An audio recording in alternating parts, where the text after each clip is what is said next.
Aspen Dental is changing how dentistry is done with technology to make care comfortable and flexible.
Mr. Pritchard. Heyo. How's it going?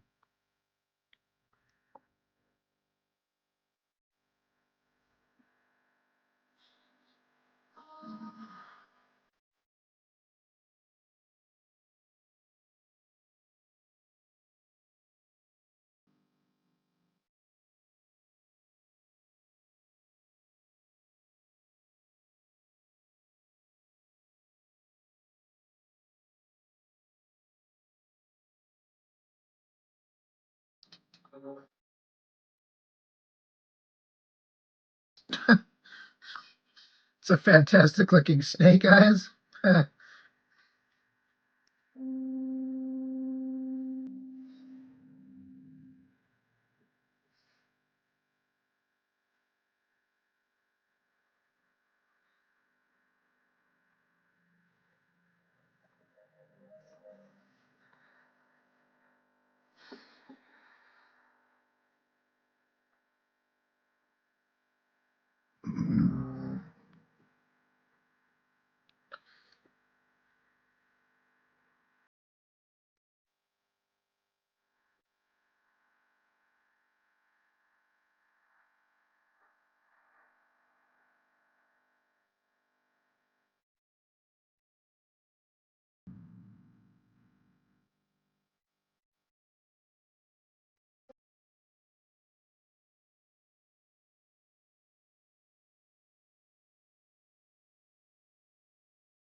What's new and improved today?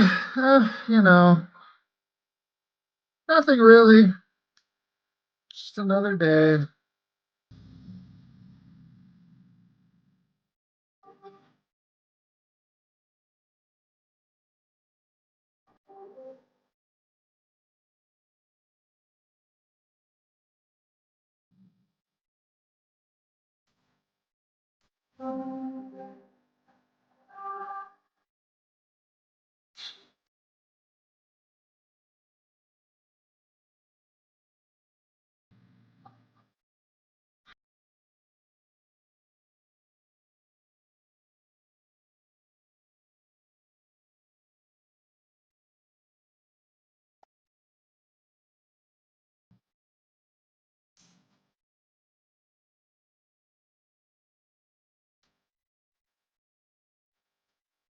Bradley Yildar Art, how's it going? Artist Asher, hello.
How's everyone doing?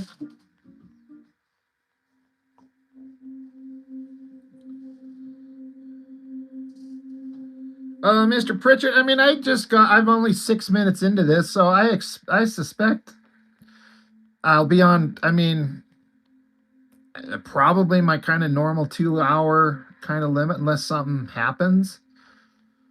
But yeah, I just barely got started. So I should be on for a bit.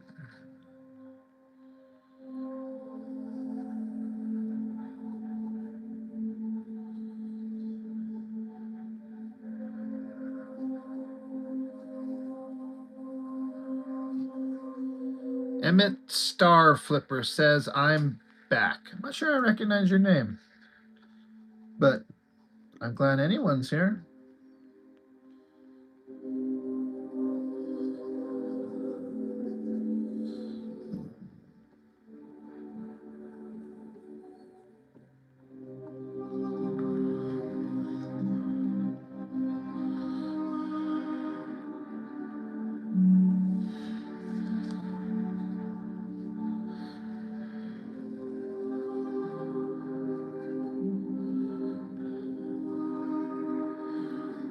Okay, that sounds familiar. Sorry, has it been a minute?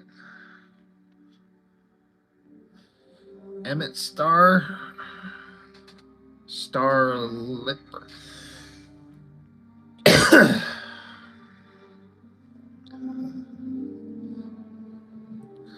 Bradley, the guy in the middle looks like Omak. I wouldn't know. I don't know anything about the character Omak. I have no.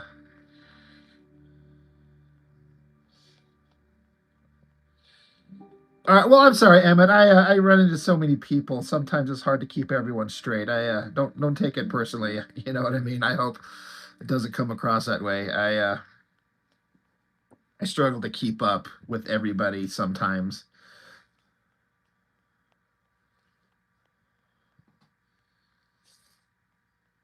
Todd, how's it going?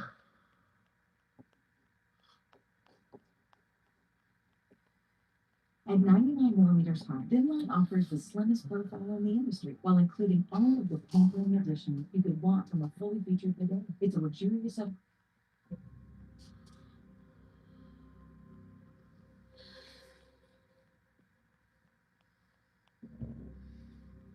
Well, thanks, Emmett. I appreciate it.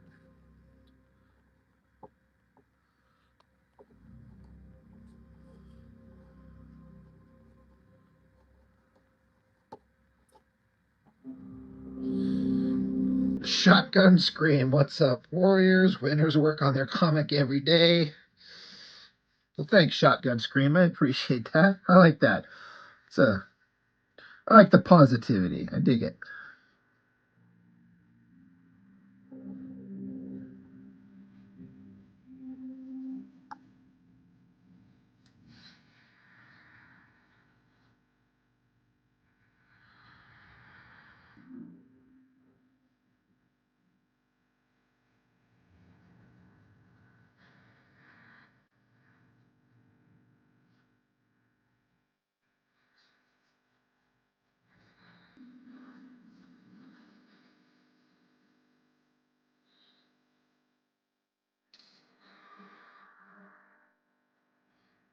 Mark. Mark shows up to say he's gonna go take a nap. Wait a minute.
You doing some fan art for Nate?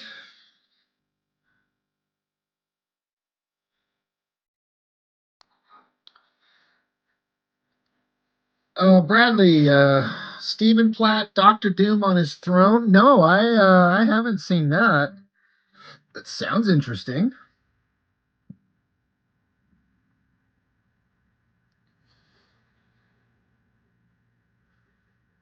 I follow a Stephen Platt fan page um, on Facebook.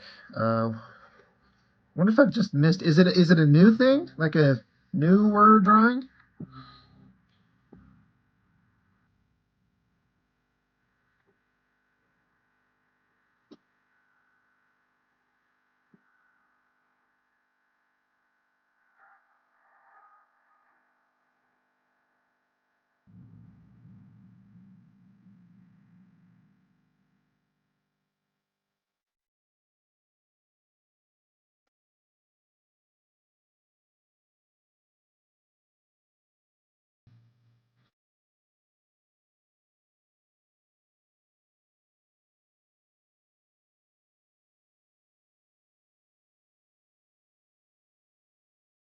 I think I must have missed it. It kind of got me thinking. Now I want to look it up.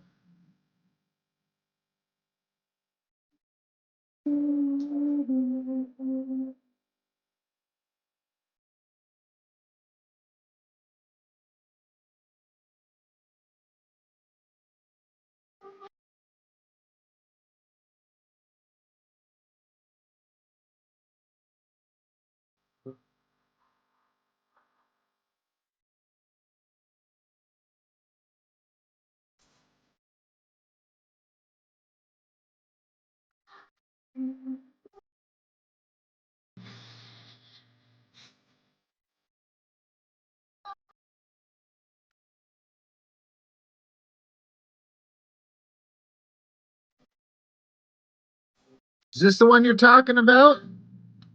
Because yeah, that's new to me. It's pretty epic, especially with those knee guard things.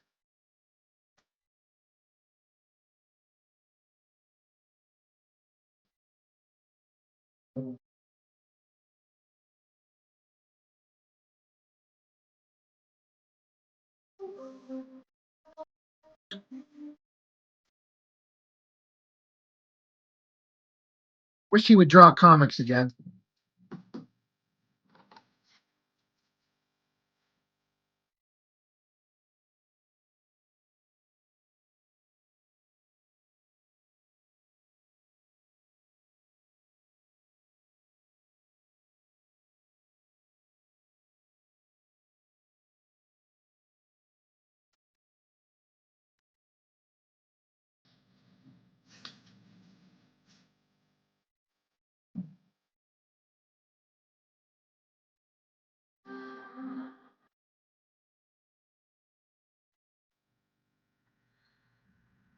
No good artist is still drawing comics these days. Does that include us, Todd?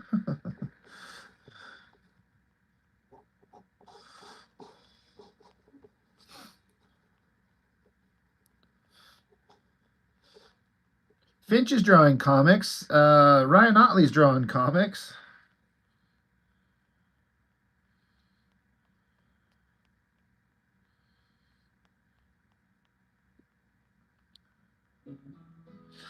I should do trading cards. I don't know about trading cards. Cards are certainly something that never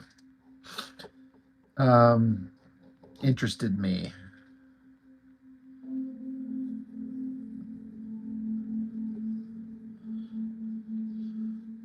This is kind of God,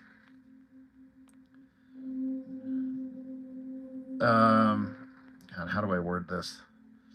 I was basically looking at something I did a while ago, and I was just looking at it, and suddenly I'm like, good Lord, did I fucking screw that drawing up? So now I kind of want to redo it just to prove that I can do it better.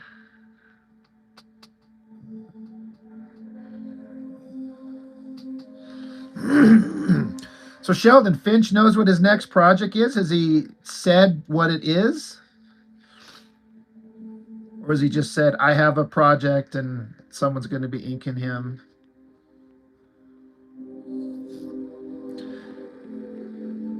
Is it Joseph Weems, my favorite inker of all time?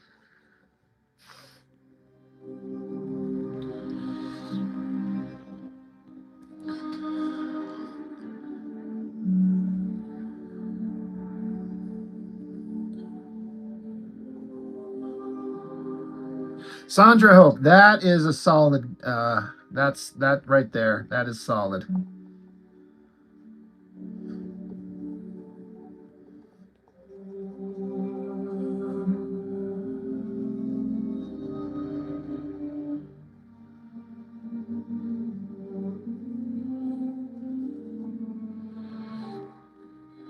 Yeah, Bradley's definitely, that is a solid. Sandra Hope's fantastic.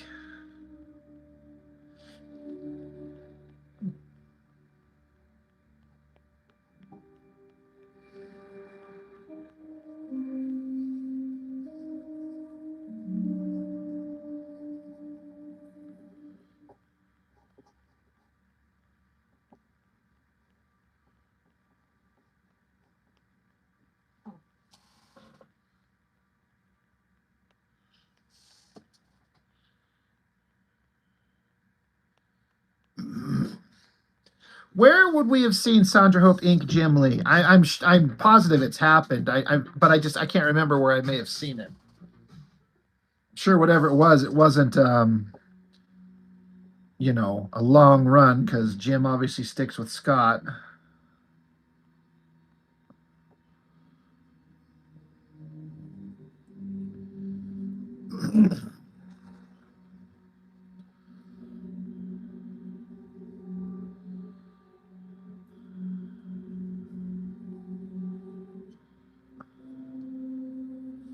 Infinite Crisis covers. Interesting. Melvin.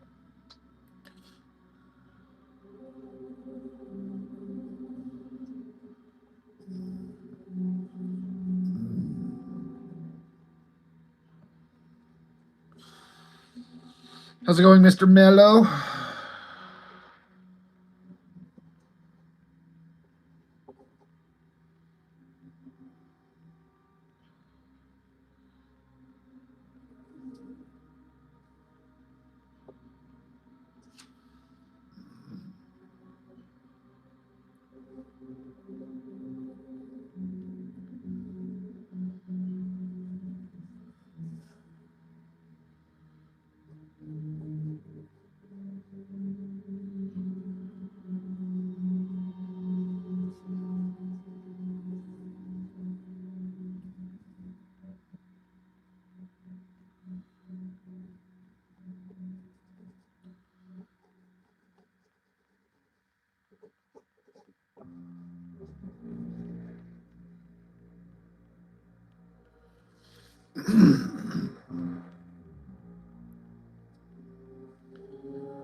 Bradley, that was the 89 Batman theme, but this is actually a mix that I found on YouTube that mixes the 89 theme, the Christian Bale movies, and the last Twilight Vampire Batman actor. It mixes all three of those themes into one Batman tune, and I actually really like it.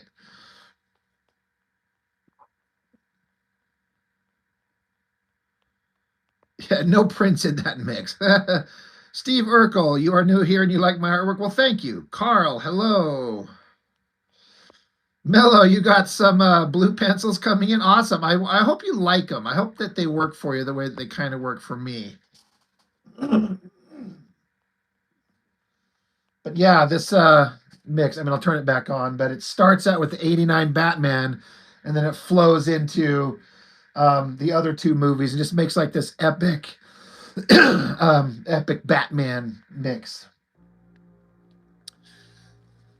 Mondo Thundercat figures. I have not seen those.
Sheldon, if you get Thundercats and He-Man figures, you can have them reenact the comic.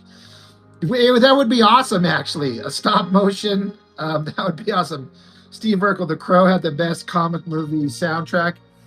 If you're talking about like the pop music, like the rock songs and stuff like that, I'd probably agree.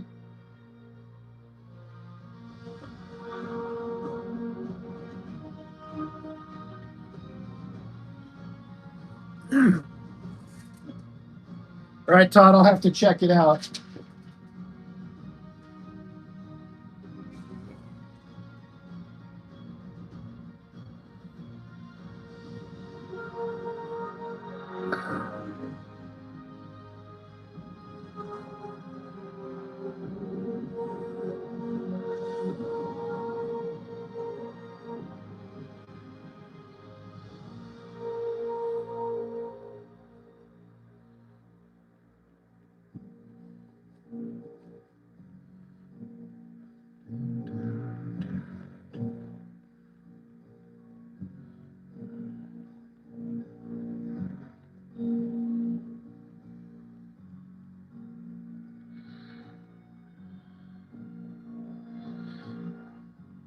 Yeah, Steve, the heavier music. Yeah, I had it on CD when I was a lot younger, and I liked most of it. There were some tracks I wasn't a huge fan of, but for the most part, yeah, the Crow soundtrack, the rock music stuff, not the score, but the soundtrack.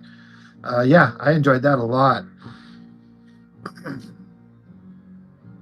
You know, I never read or saw those shitty McFarlane Crow comics. It would be interesting to look at them. I've never actually had the opportunity to read the actual original Crow comics anyway by James O'Barr. That's one of those things I would like to do. But when I think of The Crow, I mean, I'm just like, it's the movie, man. It's the only real exposure I have to the character.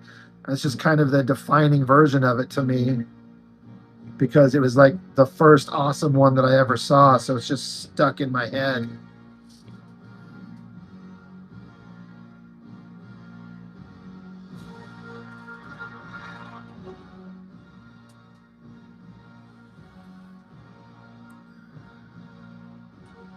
Tales from the Crypt. You talk about the one that had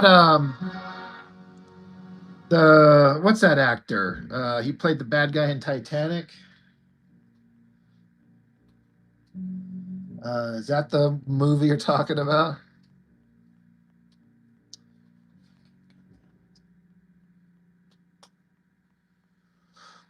Yeah, the original Crow. Yeah, I want to see it. One of these days, this is kind of about a matter of finding a copy of the original book that's what I would call affordable.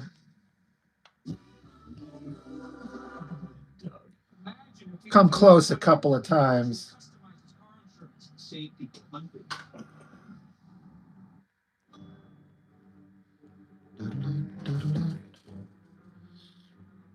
Billy Zane, right. I like Billy Zane. He's played such a good. He just felt like an actor who was like literally out of the 30s or the 40s or something like that. Everyone in your hometown would be the Crow for Halloween for years. I know, right? How could you not be? It's like, oh, it's like mainstream goth made popular.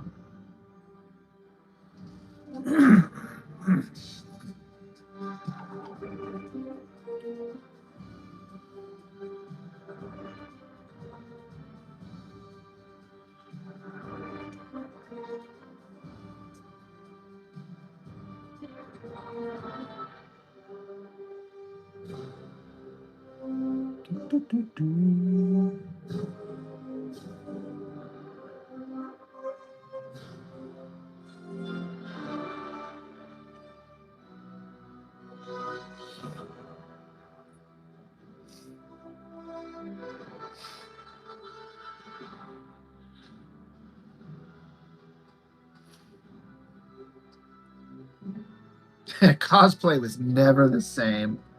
Yeah. You know what's interesting is I remember when the first Avatar movie come out, the James Cameron Thundercat Smurf Island, and I remember somebody reading or somebody writing that after that movie, from now on, you would never go to another comic book convention and not see people dressed up as blue Thundercat people ever. And what's funny is I don't think that's happened ever, like really, because another thing I read recently is like these Avatar movies from James Cameron, which I went and saw the most recent one and I enjoyed it. It's like the biggest movies ever with the least amount of pop culture relevance. Like no one talks about these movies. The flip side, The Crow has been hyper popular forever. Second printing of The Crow is like $400. Good Lord.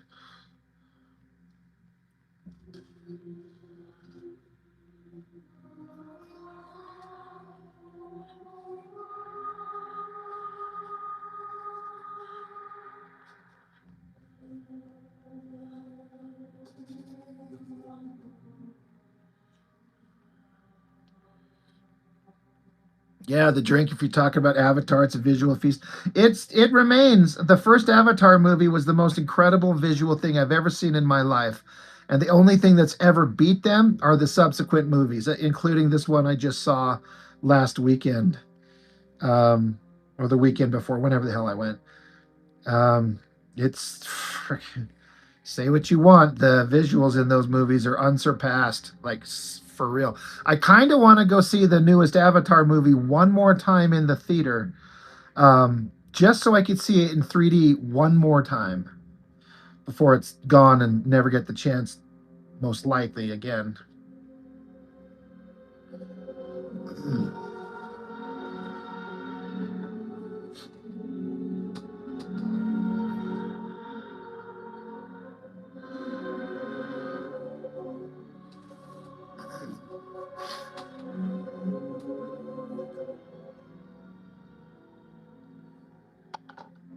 And I don't mind the story. My only problem with the story is that it's just kind of been the same thing uh 3 times in a row, especially 2 and 3. Like it's almost the same story. But I like the heroic father that's striving so hard to save his family and keep him safe, but almost to the point where he's losing his family because he's not paying attention to them. The kids trying to find their place. There's scummy bad guys. You know.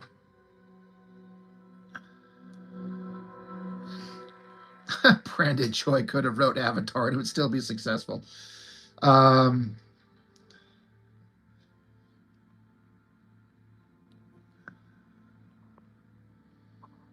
We were talking about how big a cult classic movie is probably better than a box office smash, but no memory of it. Yeah.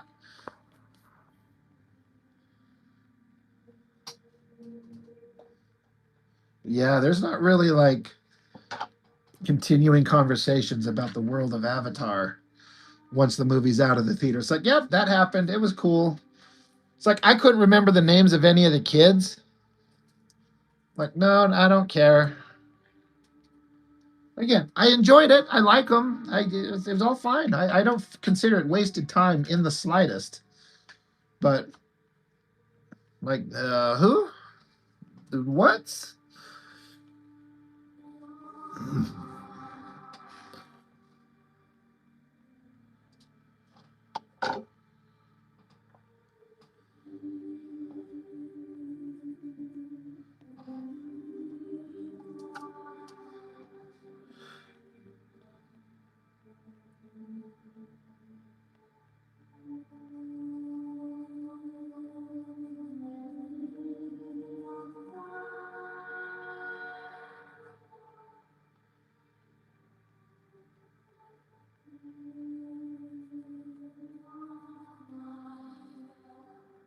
Yeah, I might make a point. Hell, and it might even be this weekend. I might go check out Avatar one more time. In fact, I know a lady friend of mine who hadn't seen it yet, and she kind of wanted to. I might hit her up and be like, "Yo, baby, want to go check out Avatar in the theater?"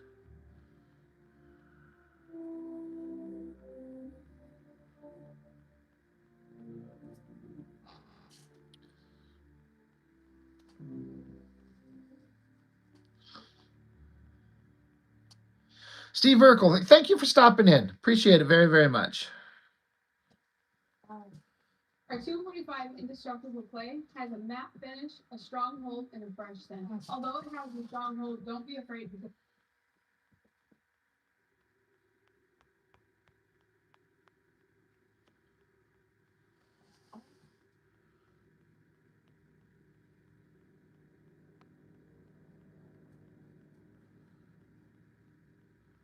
Much as I do like the Avatar movies, like we're talking about in varying degrees, I do wish James Cameron would frickin' stop making them and go back to making like modern day action movies the way he used to. Keep saying it. I don't care about Thundercat Smurf Island enough to want to see like 2 more movies of this thing. Like, all right, you did your trilogy. Thank you. That's awesome.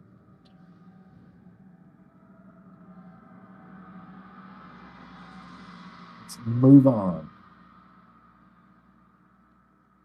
It's like, I get it. You've defined who the bad guys are. We know who the good guys are. Trees and water are life, and progress bad. Trees good.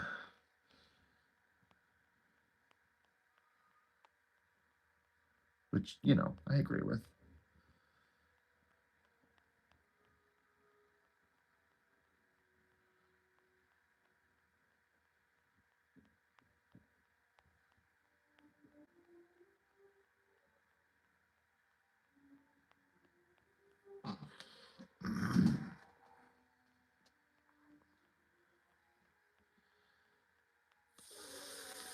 Flocka Dusma Molunder. I can't pronounce that name. Says, damn, this is crazy. Addie, hello. How are you doing?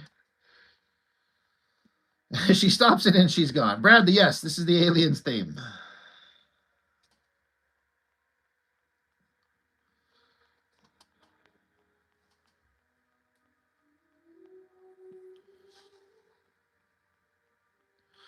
Yeah, Sheldon, I remember that Ecos series that Turner was working on. It super looked uninteresting to me, but who knows, right? I guess we'll never know, unfortunately, now. But he had a thing. I don't think that they were blue though. I seem to remember the main creature looked greenish. I think. I could be wrong. HM, what's up?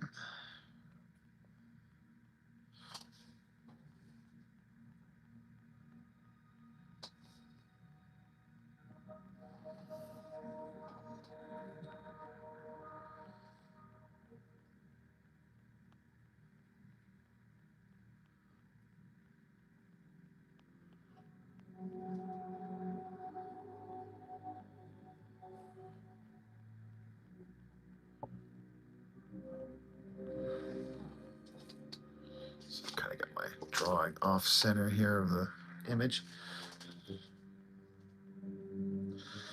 I seem to remember, can somebody validate or correct me that wasn't James Cameron for a minute, it was in the conversation that he was maybe going to do a movie of Fathom with Michael Turner? Am I remembering that? I seem to remember something about Cameron being involved in talks to do a Fathom movie. And I was like, oh my God, that would be the coolest thing if it turned out right. I think the only thing potentially off is that James Cameron is a hyper control freak and he would probably take it and make it his own thing and maybe not have it be the comic exactly the way that Turner would want it. And it could end up maybe not exactly right, but Cameron making a movie like that would have been.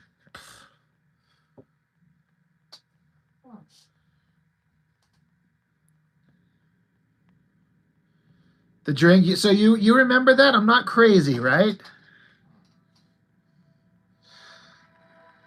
Bradley, you know what's funny is sometimes you can love a movie exactly as it is and feel like it is perfect the way that it was.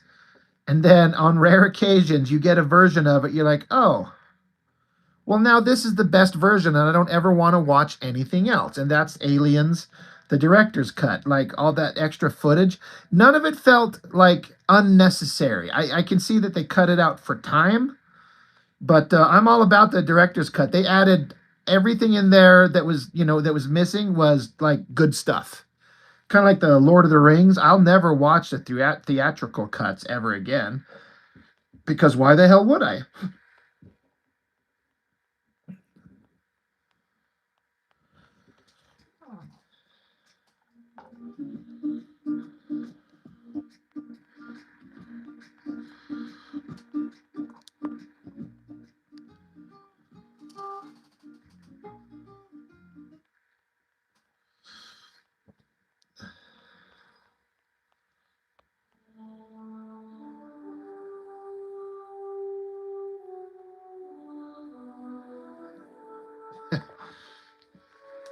Cameron's like, I'll take Ecos and call it Avatar, right?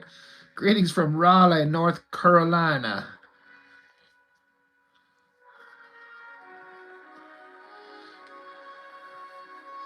Yeah, the sentry guns. Yeah.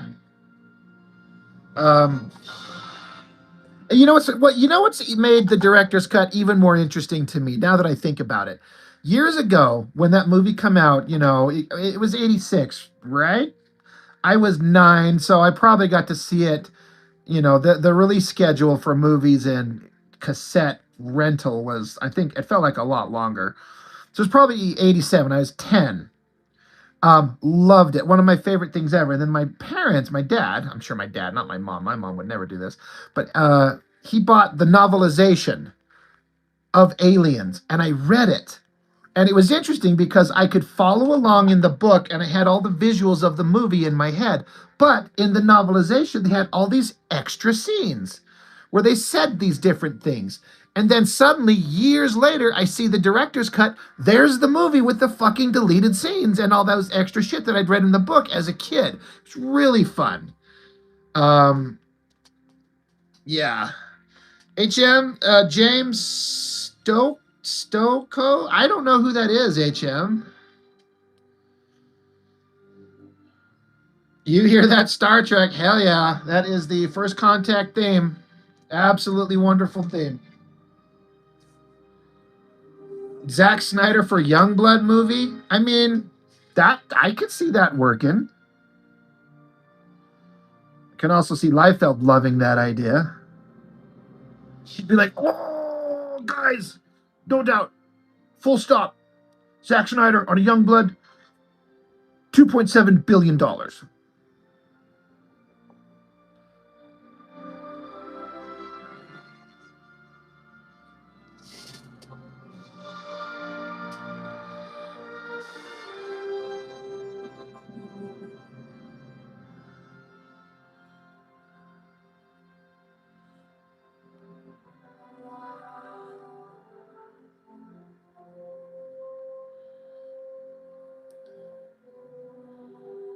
Kojo, First Contact is your first Star Trek film. Really? The first one I remembered in detail is The Wrath of Khan. I know I'm a proud pet parent. commercials. From Paul.com. It's made with human-grade orthopedic nip. When I was younger, I saw parts of the motion picture, but I didn't understand what was going on. It was kind of weird. But yeah. Wrath of Khan was like my first time. I was like, this Star Trek stuff is awesome. And it's also, when I started, it was like Star Trek 2 and Aliens is when I suddenly started realizing that music in movies is something that I'm really into. And it's ironic that it's the same composer for both of those movies. So I became a big fan of James Horner like instantly.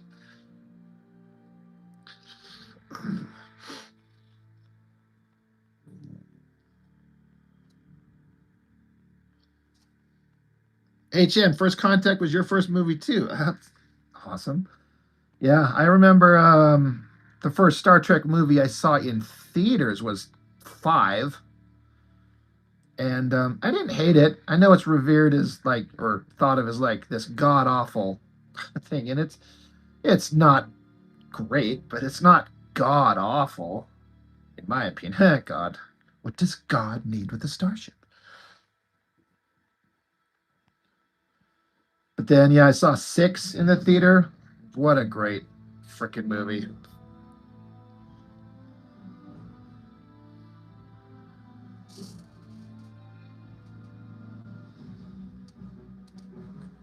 Liefeld's Deathstroke work. Well, yeah, Deathstroke is just going to look like Bloodstrike, and Bloodstrike is just Deadpool, and I'm sure I've seen the images, but I don't know. Did he actually draw a comic? Or was it just him doing covers and stuff?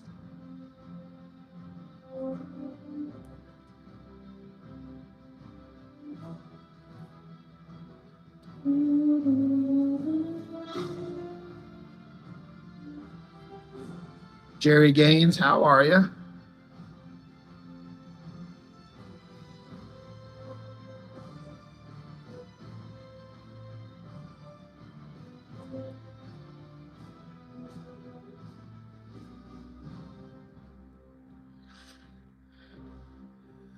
Jerry, this is me looking at a cover that I did for one of my fan comics long time ago, a couple years ago.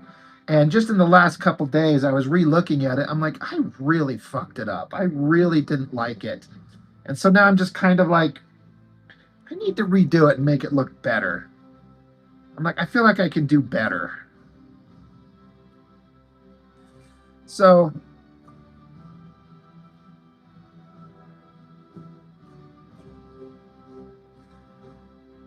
my ego is getting the better of me. I was like, I screwed this one up. I don't like it.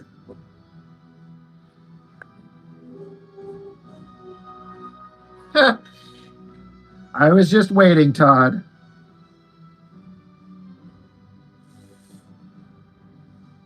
It's like go scour thumb drives for files or draw a comics page.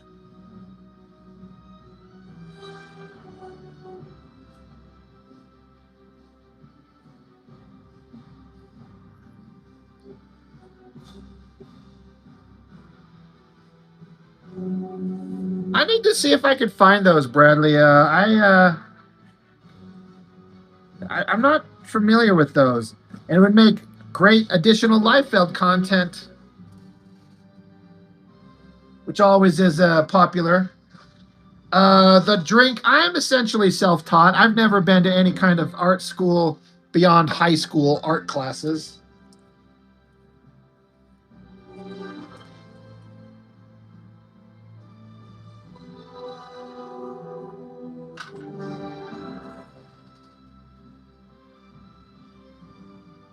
Right, Sheldon? Everything I do, I'm like, I could do better. I have to redo it now.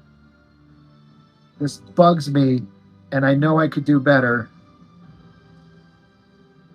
Yeah, I do that all the time. It's rare, very rare, when I look at a thing that I've done and I go, you know what? I'm okay with it.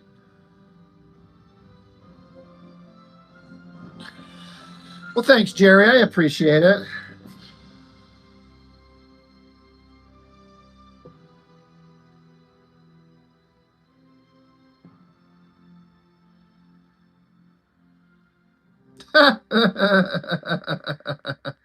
It's part of his costume design, which is a design that I did not, in fact, Everything needs to customize my car insurance, so I only pay for what I need. What a great it's this guy. Wonderful. It's kind of this, I kind of read, I mean, this is like a different design. For what you need. At 99 Well, I should just be using this figure for reference. It's commercials. while including all of the pampering additions you could want from a fully featured bidet. It's a But yeah.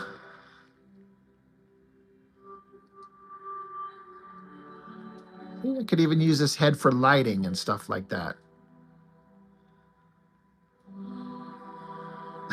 I mean, maybe he is. He's standing here right up front. He's like, look, ladies. And she's definitely zooming in on it. The drink. Well, thanks, man. I appreciate that. I do my best. Coming soon, Master's End Part 7. There's no Part 7. I told the story, but there is. I've talked about this. There is a continuation that I want to do. Well, there's actually a sort of like a kind of a follow-up that I want to do for the story that would just wrap up the Master's End universe like 100%. And I kind of want to do it. It's just like a short story. I could kind of explain it, but I don't know. I guess I don't want to spoil. I act like anyone's read my fucking book besides like 2 or 3 people.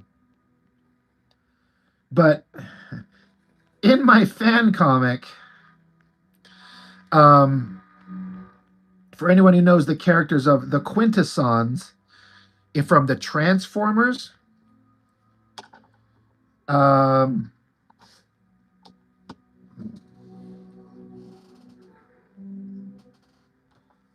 to get it right here. In my book here, in part 2,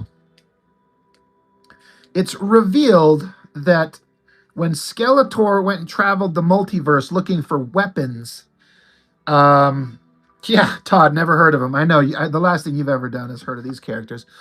Skeletor went traversing the universe for the most powerful weapons he could find, and he found the Quintessons, the builders of the Transformers, and so he brought a bunch of them back with him. Skeletor was going to force the Quintessons to make powerful war machines. But He-Man killed Skeletor, and the Quintessons were locked away in a prison inside Snake Mountain, but they got away, and they eventually left. And so, that's why we've got the shot of Snake Mountain with the Quintessence spiral ship here. And the Quintessence kind of swore to return to Eternia to exact vengeance on them. And I have that story in my mind. And the story is going to pick up from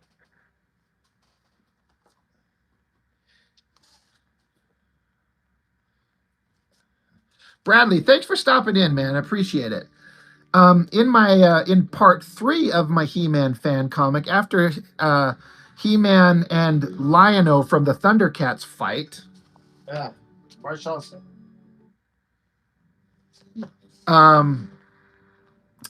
He-Man sends Cringer, Battlecat, home with Lion-O from the Thundercats. So Battlecat is now living with the Thundercats. And I wanted to have this story where Battlecat wanted to return to Eternia just to kind of visit home. So Lion-O and Battlecat show up on Eternia, and Eternia is on fire.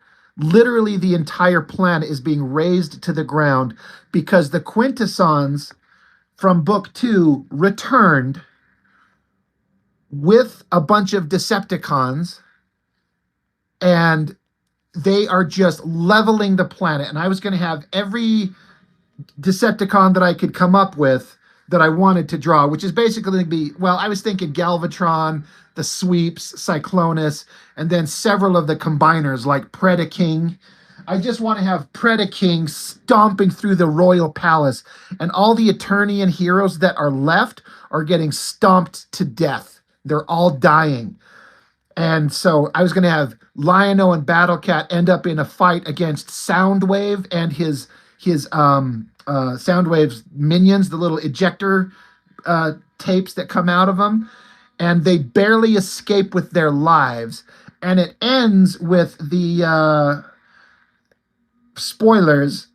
She-Ra ended up pregnant with Fisto's son before Fisto died. And She-Ra, Jitsu, Trapjaw, and Strongarm all vanished while on a mission and had been missing for years.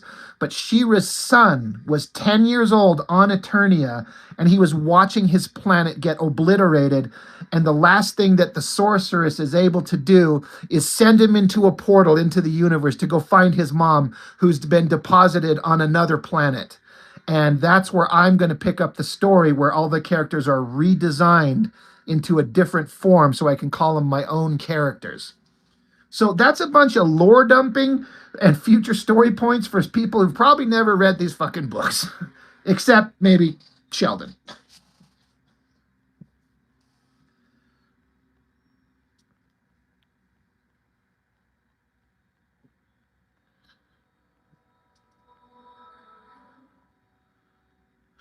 Sorry. The drink. I have shit. Mello. Sorry, Mello. I forgot you were there. I'm sorry. I'm sorry. I know you're there. He's like, dude, I just told you today I read all your books. Sorry. I'm trying to keep track of everything. Legit burn. Oh, shit.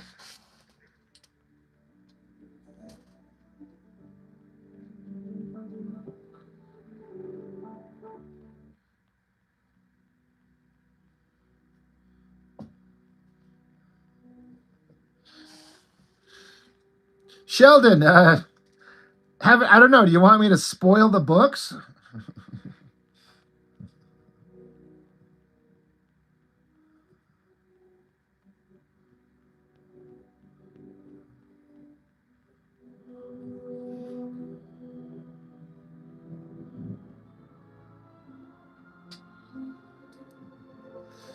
Sorry, Melvin. Oh, he called me out.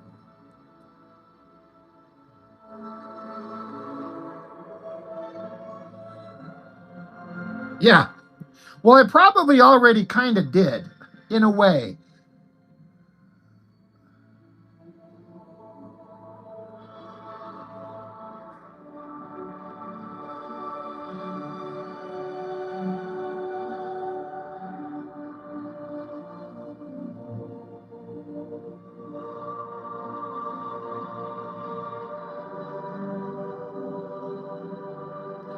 was even toying with the idea of maybe finding some other artist who maybe would be interested in helping me draw that new backup story, just because I want to see that story completed.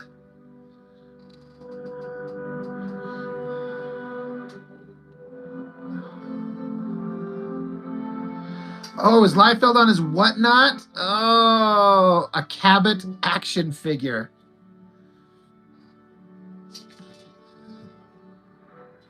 Well, thanks, Mello. It's like I've got these other continuing storylines. I just kind of wanted to wrap up the story, but this would be a definitive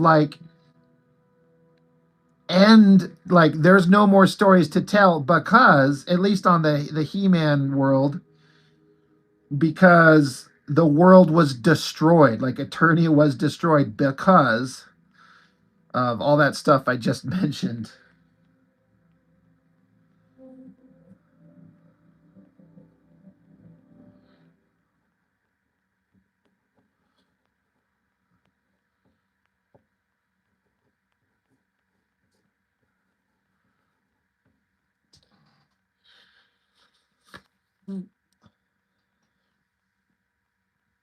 Ask Platt to help me with my backstory.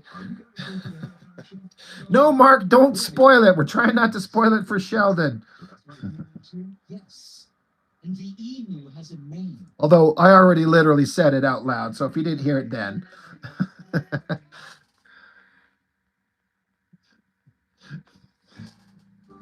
You're not wrong, Mark.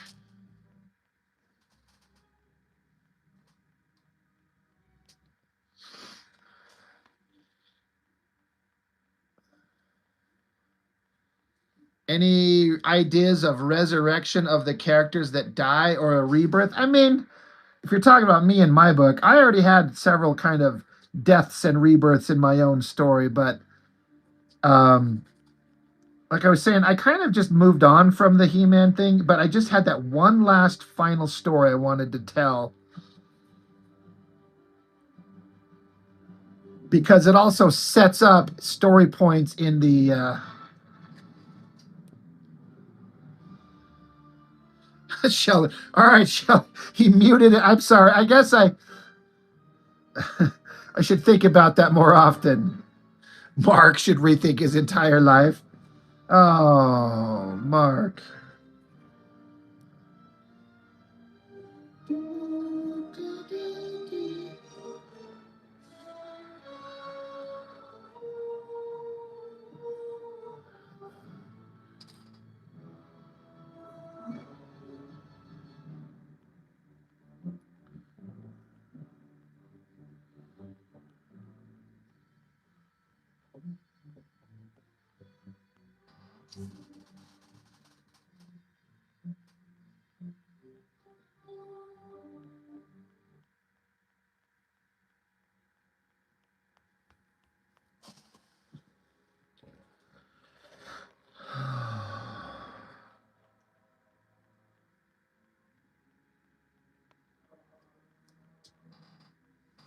No, Jerry, you're fine. I mean, we're here to have conversation. I may not be able to keep up with everyone's conversations at the same time, but no, you're fine. That's what we're here for, right?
The Dream comics are my best friend.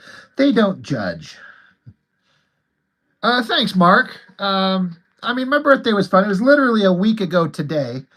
Um, you know, it was nothing like it was just a day. You know, I just had some nice well wishes and happy birthdays from people, and it was good in that respect.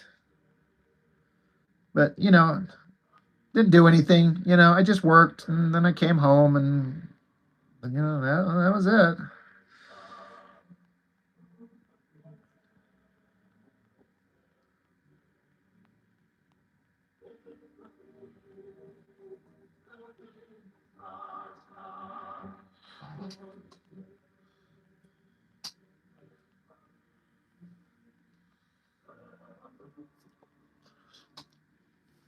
Mello, that would be a thing. We could definitely do that. Um, Sheldon, no cake. Well, I mean, I like cake. I'm a fat boy, you know. But my roommate, to her credit, um, Walmart makes these cheap bullshit raspberry filled powder donuts, and I am a fiend for those things. And I'll buy a box of 6 of them, and I'll eat them in like one sitting, and it's disgusting. So she got me a box of those. She's like, "Well, I figured instead of cake, I'd just get you a box of these powdered donuts that you like so much." I'm like, "You know what? Not bad. Solid choice."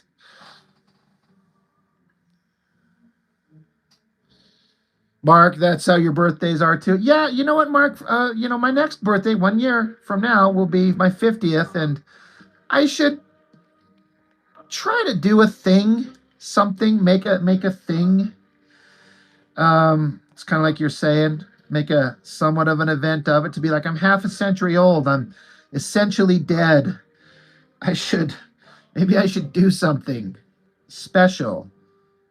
I'll get some private lap dancer girls to come see me and have a party and make everyone watch hot girls grind on me. And they'll be like, ugh, this is gross. Why are we here? Rob, no one wants to watch this. It's my default setting is something weird and gross.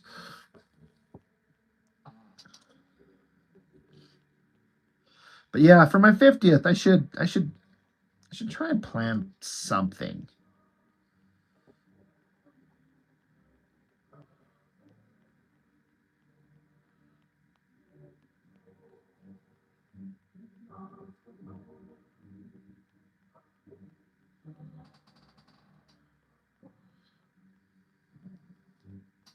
Mark is like, I was like gonna travel, but okay, Rob, you do you, buddy. All right. So what you're saying is I should rethink my life choices. Fair. Message received. Shall you make some eggnog for your birthday? Oh, Mark, that was hilarious, dude. You're like, all right.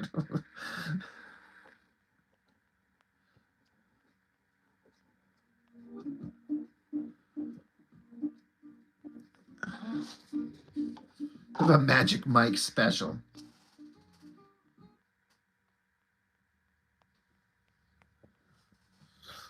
You know, if it was Channing Tatum, I would actually be fine with that. Come on, my dude. Look, I'm not gay or anything, but I'd have to have him talk in his Gambit accent. He's like, "Woo, I'm gonna make a name for myself."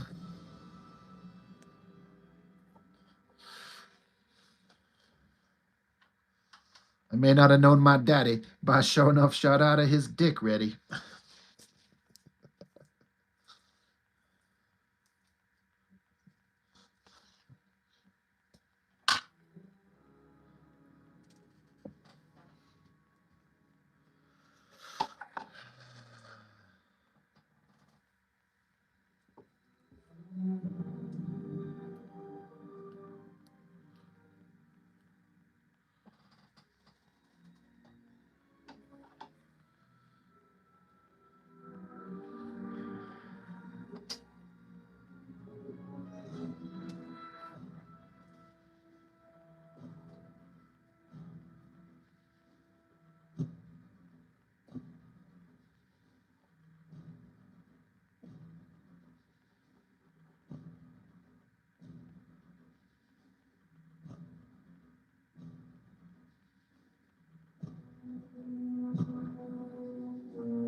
Yeah, everyone. You know, the chat periodically goes through moments like that where there's conversation going, and then suddenly it just kind of comes to a halt for just a minute. Like people just probably get sick of typing because usually people are doing a thing, but then if they're drawing or whatever, they have to like stop and come along and type.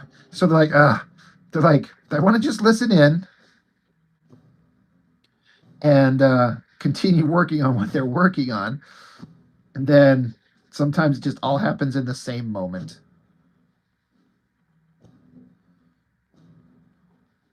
And then I feel obligated, like I should probably be talking because they're here in theory because they want to hear me something. I'm kind of like the one obligated to like keep people entertained to a point. Like, I don't know. How is the weather today?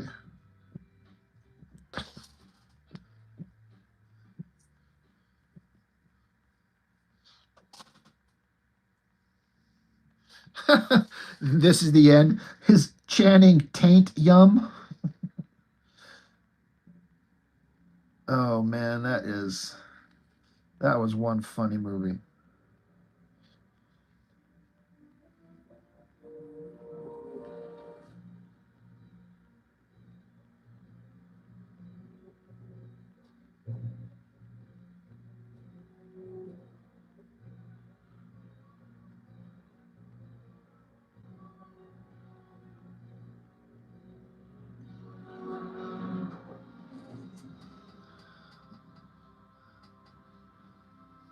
Todd, it's all about me.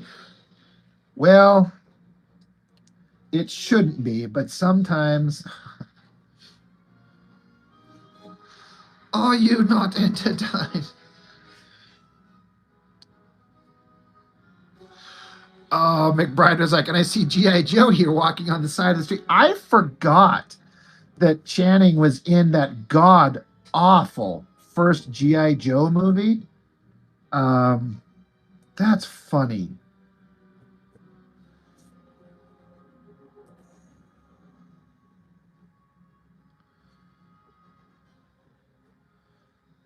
Because when I was doing my Snake Eyes video, I was having to look up. So I was trying to find some interesting video clips of Snake Eyes himself, and I've only seen that first GI Joe movie once. I was like, well, I don't ever need to watch that bullshit again. But then Channing popped up. I'm like, oh right, he was in this. Didn't they execute him like immediately in the next movie because The Rock was around? They're like, well, we need The Rock to be the star. We don't need future Gambit.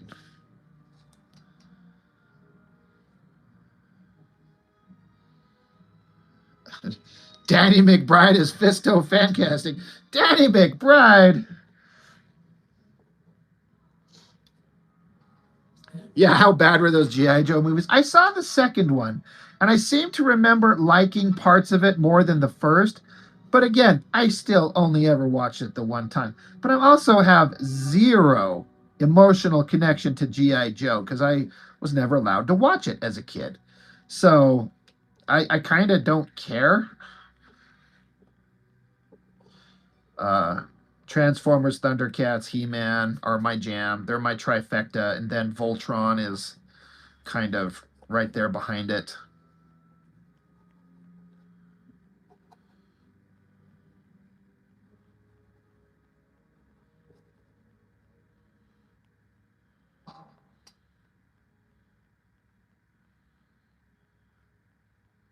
They gave Snake Eyes lips in the first one or the second one. Because that sounds really stupid. I don't remember that. I'm 100% sure you're right. I don't.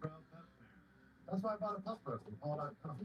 I do not recall that. And maybe it's better that I didn't.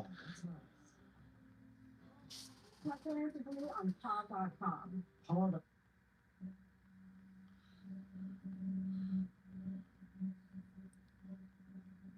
The drink Snake Eyes lips peeved me the whole time. I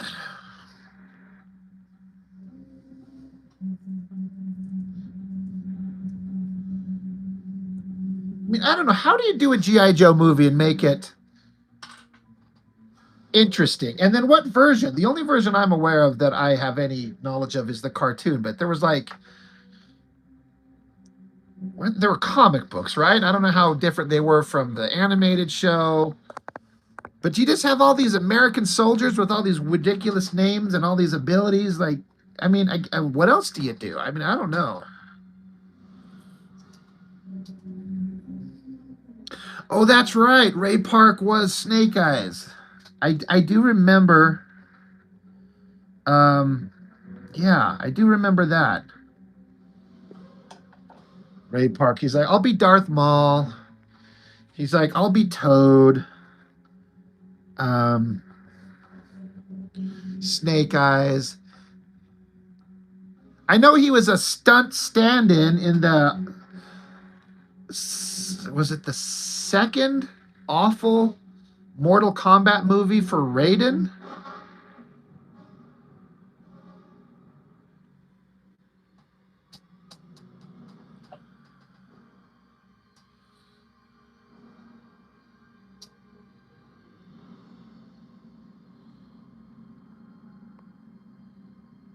Mark, you feature the Baroness. Done. Mark has the answers. I seem to remember a lot of people having a problem with the chick who played the Baroness in the first G.I. Joe movie. And I'm like, I don't understand what people are so pissed off about. She was no worse than anybody else, and she looked good. It was Sophia Bush, right? Whatever the hell happened to her?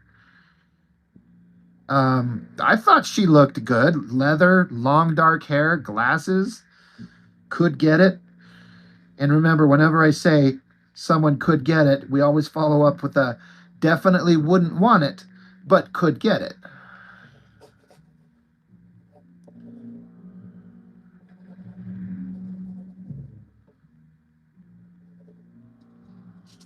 Mark is wise. I've said that.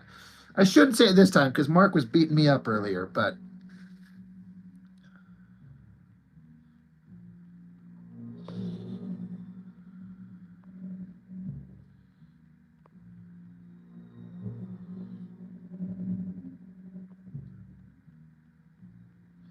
Little Vial, how's it going?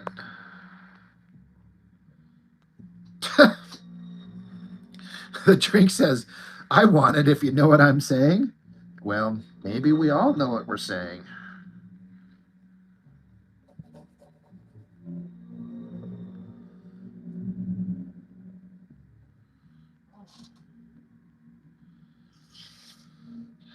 Little Vial, I mean,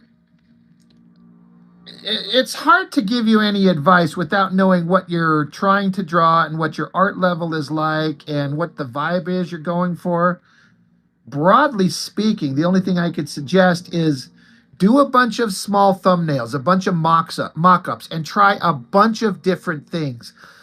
I would say one of the worst things you could do is lock yourself into it has to be this one thing, and then you spend forever trying to make that one thing happen, and then it never quite works out. But if you were to try to, you know, do a bunch of thumbnails and smaller drawings and just do something completely different than what you might have in your head, you might stumble onto an idea that's better than what you have in your head.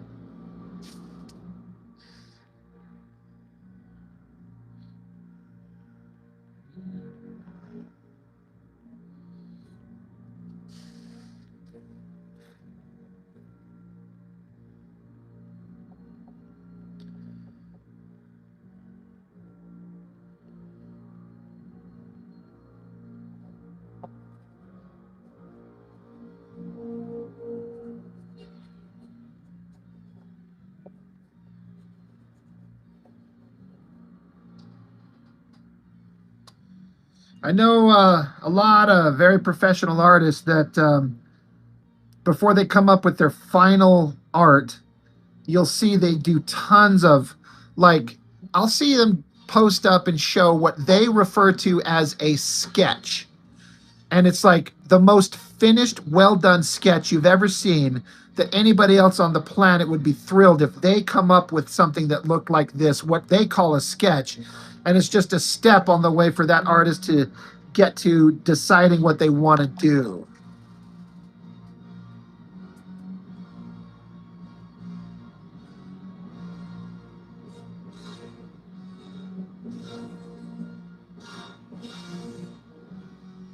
Todd's gonna go wreck his bathroom.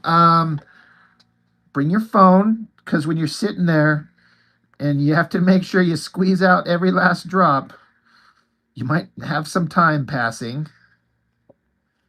And if you blow out your O-ring and you need to call an ambulance, you need your phone right there. It's important. Our 245 indestructible clay has a I guess it's a good thing Addie didn't stay around. We don't need to have that sweet, innocent kid hearing all this weird talk from us bunch of weirdos. That being said, you're all my people. That's what books are for. You nerd, you read.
Mark, you noticed that the Batman soundtrack was heavily inspired by the Godfather soundtrack.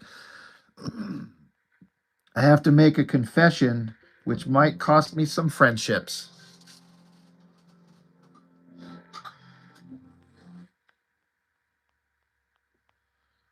I've never watched The Godfather.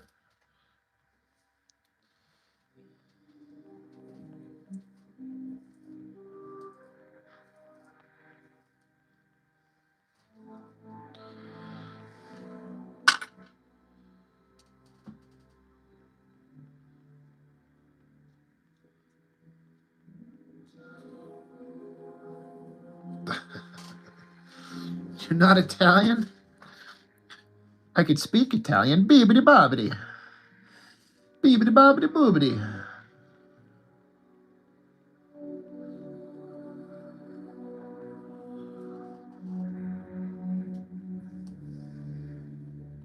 And the auditorium goes silent. Mark, it's really great, but it took you 2 viewings to get it. You know, it's one of those things I feel like I should probably give it a shot one of these days, just to say that I could see it and see if I get it. But it's been so hyped up. I'm just worried that I'll sit there and watch this like old movie and be like, oh God, this thing boring. Not that I need excitement. It doesn't have to be like action. Like I'm not one of those dummies where I'm like, where's the shootings and explosions? You know, I like a good story for sure, but I don't know. Italian enough for me. That's right. Like, you know what? Sounds just as Italian as anything else I've heard.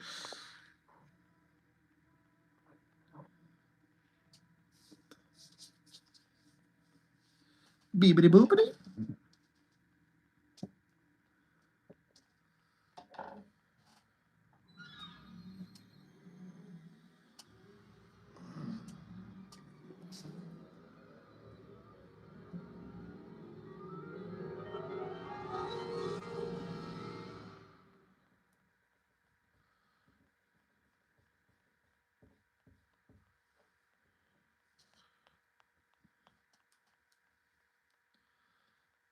Porta potty is your favorite thing to say in Italian?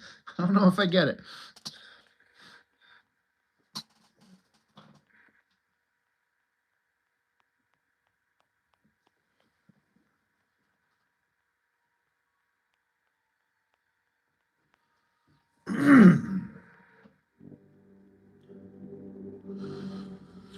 Mark, you took a lot of visual inspiration from it too. Tons of use of black shapes and super interesting visual compositions made you. See, Mark's making me kind of want to watch it now because he's selling me on it. He's speaking my language. You know, Italian. Beebity bobbity.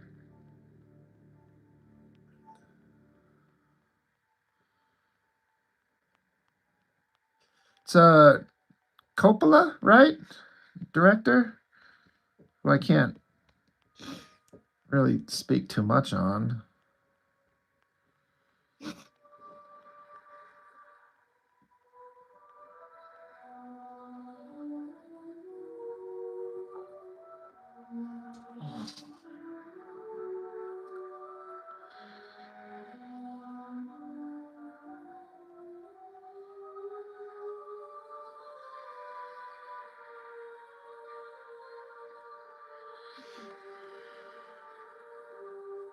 You're not trying to sell me on it. You know, I get it. The drink, it's required viewing.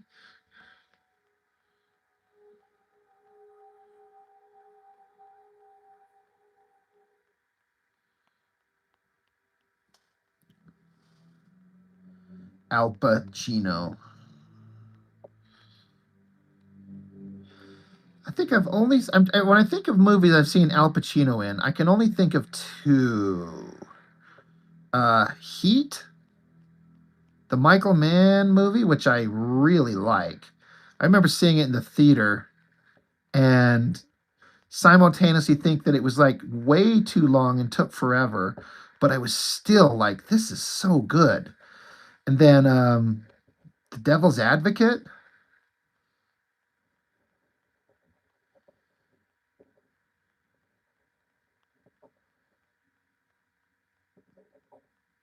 I don't think I've seen anything else that Al Pacino's been in.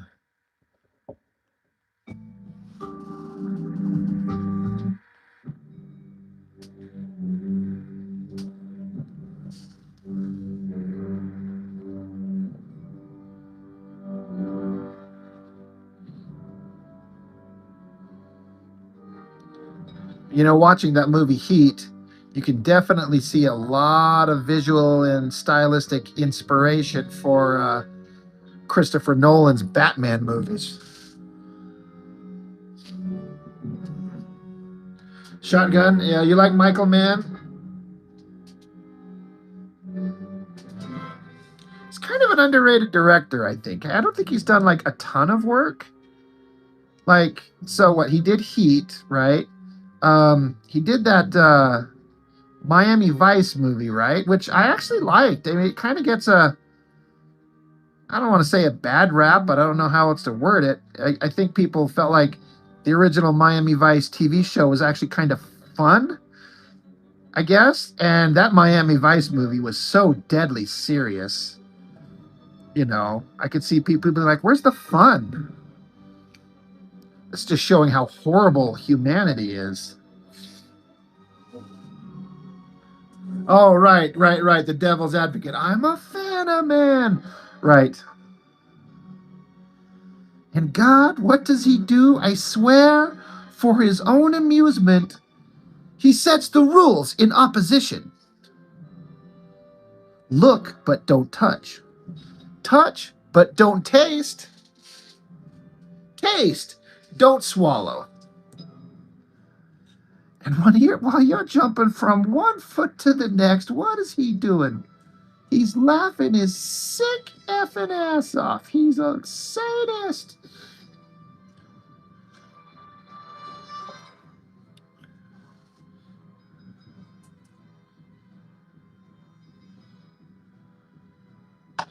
Collateral. I think I've seen it once. I don't remember anything about it. Did Michael Mann also do the Natty Bumpo movie? What the fuck? No one even knows who that is. Fuck, what is that movie? Somebody remind me. Last of the Mohicans. That's been one of my most favorite movies for a long time. That movie grabbed me as like a teenager. And for reasons I can't even explain to myself at the time, I just was like, this is so interesting.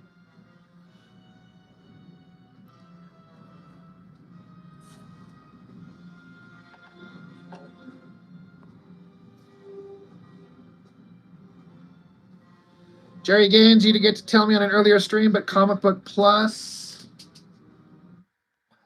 It's got to stop. Mostly public.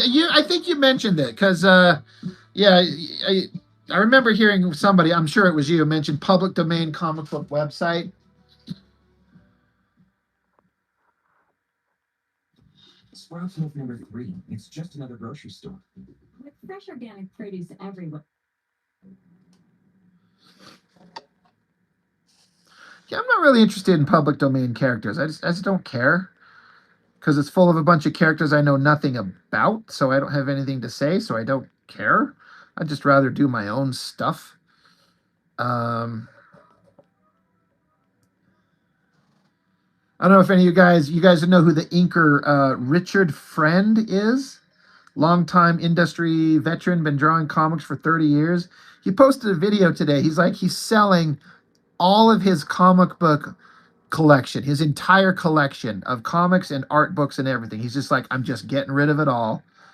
Just boom. And he's kind of hitting up people online for advice, like, what's the best way to go about this? How do I get rid of this thing?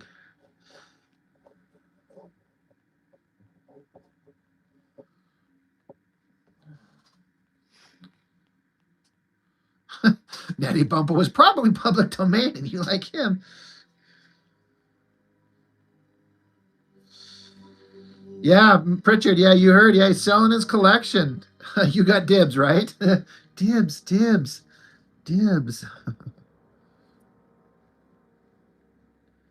It's interesting because I actually, he was talking at length on his video about how it's like, it's a lot of his collection. And he's like, I don't ever, and I mean ever, look at any of this stuff. And I can super identify with that. Doing this channel, I've pulled out a whole bunch of books that I've owned. And this little room that I'm in is actually just, it's kind of a disaster area behind me, unfortunately. And because I'm just getting all these books and they're sitting out, but I've had this thought in my head. I'm like, once I've reviewed these books, certain ones, I know that I will never, and I mean never, look at them again. And so it's been on my mind, like, I need to start, like, I'm going to start, my idea is to put them up somewhere and be like, I need to get rid of these. Who wants them? And I don't want money for these things, really. I mean, there might be one or two that are worth a few dollars, maybe. I'm not going to let everything go for free. But honestly, the majority of it, I'm just like, I need it to go away. So if somebody wants to pay the shipping, I will send them stuff. And I got a bunch of stuff. I need to start just getting rid of this stuff. So it's just funny that he does this video, and I'm like, I've been having the same thoughts. I need to clear out some of this stuff. It's time to clear it up. Need some Wildstorm posters. That would be, I bet he's got a bunch of interesting stuff. He was talking how he's got so many copies of his comp copies of books that he gets for work that he does. Or at least he did. He made it sound like the comic companies don't give comp copies to the artist anymore. If I understood right, I might have misunderstood him, but he's like, it's just time to let it go.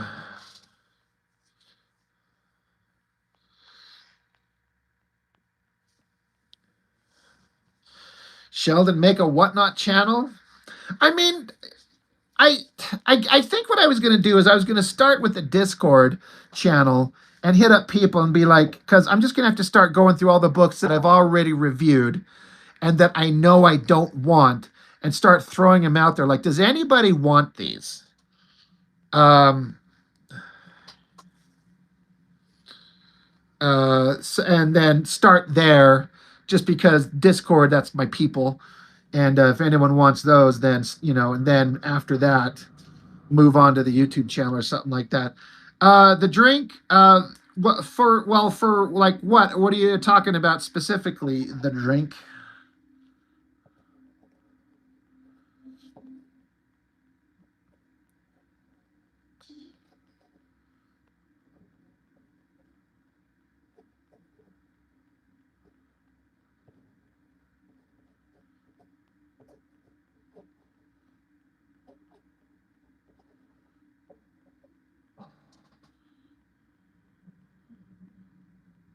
Well, I'm talking about my comics, not my art, is what I want to get rid of.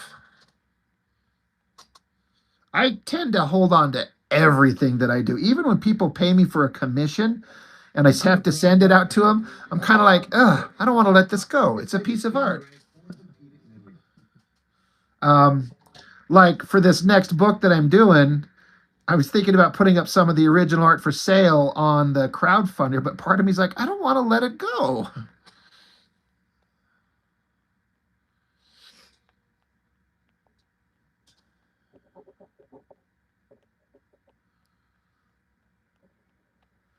But yeah, I could, I don't know. Let me show you. I don't know if it's going to show up very well, but I don't know if you could see up there on that shelf, all that stuff on the top shelf is like most of my He-Man fan comic art, and then just pages and pages of stuff I've done forever. And I was kind of trying to organize these shelves, and they're like mid-organization, and then they're just kind of a mess. A bunch of my bigger art books and stuff like that. And then I've got more stuff down here. It's like, it's kind of a disaster, but I just keep everything. And I've got a bunch of stuff out in my storage shed outside. And then I've got piles of stuff here and here and here and here right next to me. This is like all current stuff I've been doing. And then this is a bunch of X-Men books I'm going to review. I am a hoarder, but only with my art. And then a bunch of Silvestri high-resolution stuff I found online. Just a inspiration. Show my sketchbooks, right?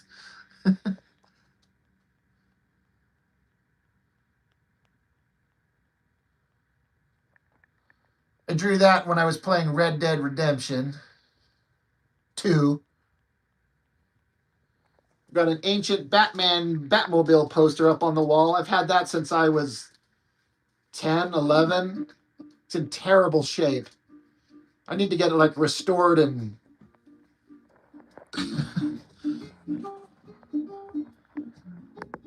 mounted and stuff like that.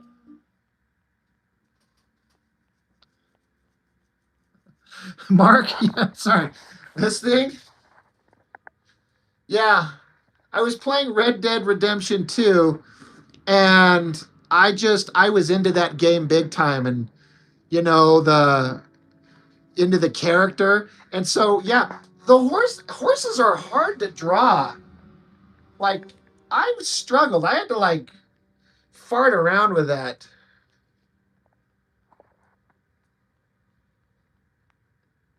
Then a little tree and yeah, blah blah blah. It's like the one piece of art of my own. Oh no, I have this print of the. It's kind of covered up, but it's the Cobra Kai series. It's the Eagle Fang and the tree and the snake. Blah blah blah. Sheldon used to have that Batmobile poster. Yeah, that thing. I thought that was the coolest car in the history of ever, and I still kind of do. But it has all these specs on it, which let me see if I can read with my wobbly hand. The horsepower. 0 to 60 in 3.7 seconds. That's it? With a rocket engine? Jet turbine. Top speed is unknown.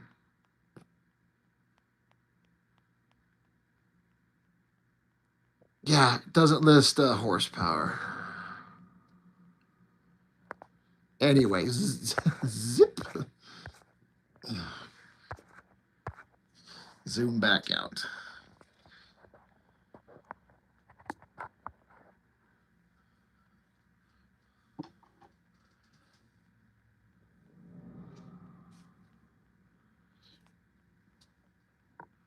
Yeah, there's mostly good people on the Discord. I don't know about this Mark Domowitz guy.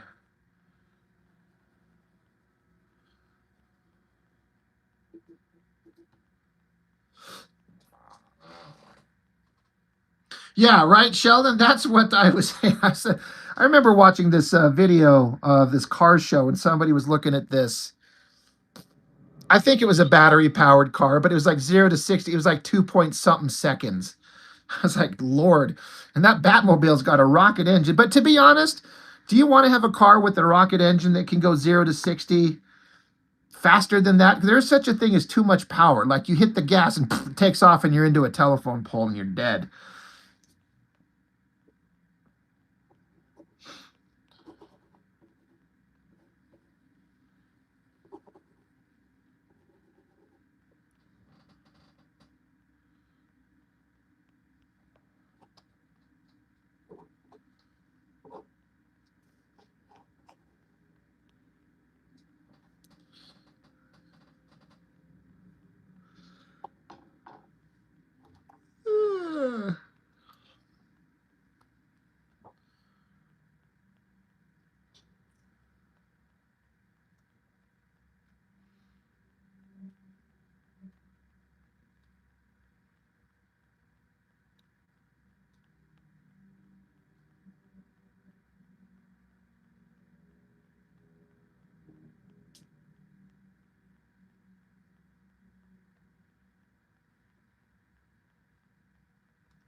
Sheldon, your car can do 0 to 60 in 11.2 seconds and wake everyone up. Hell yeah.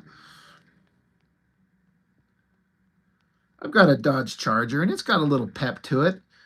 It's a 300 horsepower, 6-cylinder engine. But Chargers are also big fat girls, so they're big beefy girls, and so it's not like it's getting to 60 super fast, but it's not bad. If I lay into it, it can take off well enough, but I also don't rock it around like a crazy man. I'm like, I need this car to last me forever, so I take care of it as much as I can. That's why I dumped $5,000 to $6,000 of repairs into it this last year.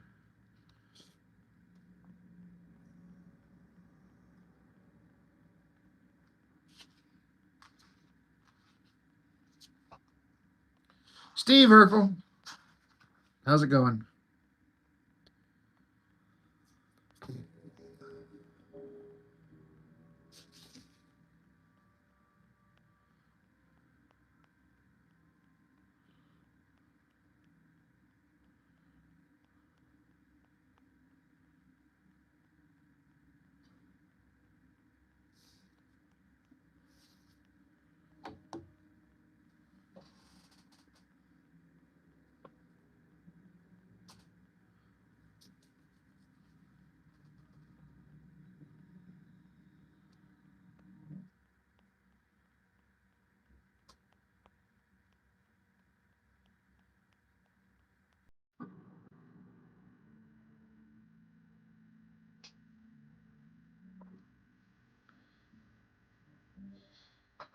Have I ever heard of Near Mint Condition, the YouTube channel? I have not.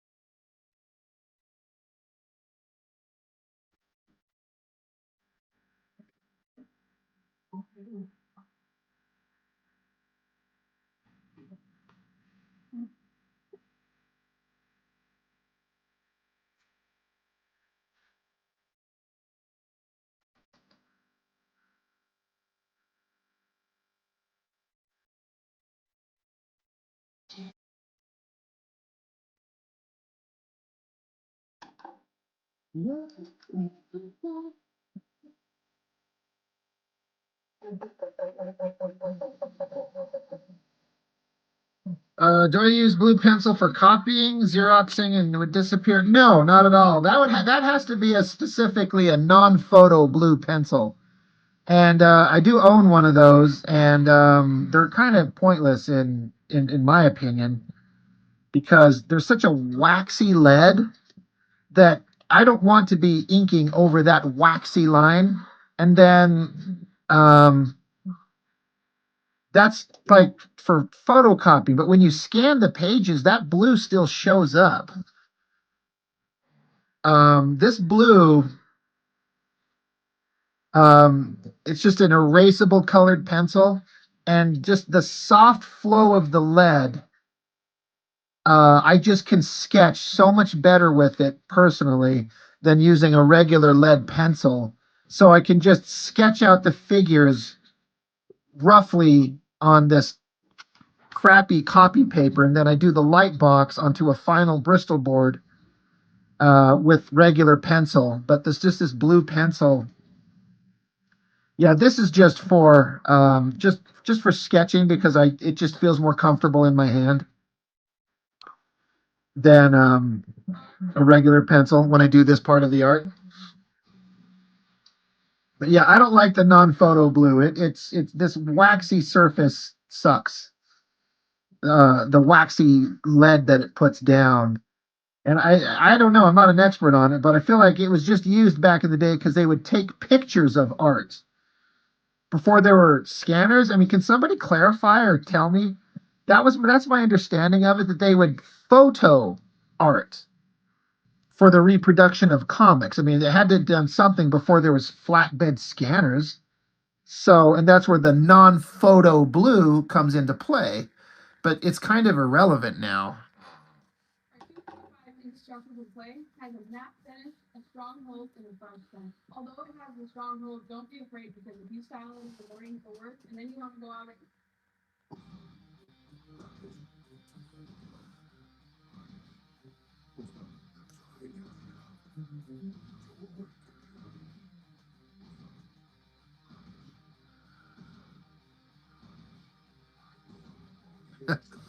Drake, you're 37 and noob, not even the artist. Some of this is Greek to me. Yeah, I get it.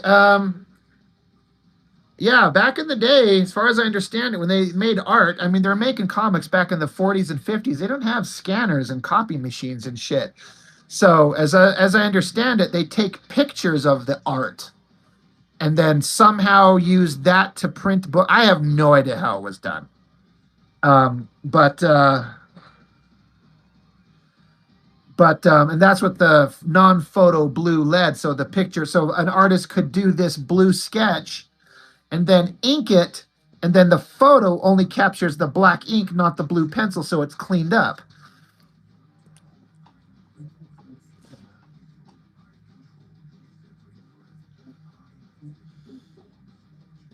Because yeah, I start thinking about it. I'm like, oh, it's just always been scanners. But I remember being, when I was a teenager in the 90s, getting access to a scanner, that was hard, and it wasn't cheap. I had to go to some Kinko's copy place or something like that and pay money to get a scan.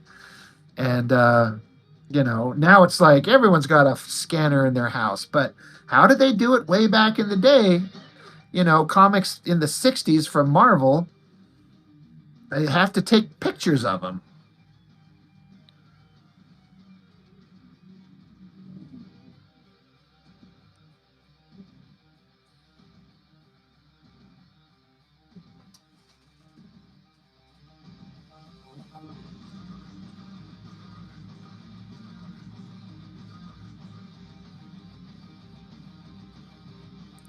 Thanks, Patrick.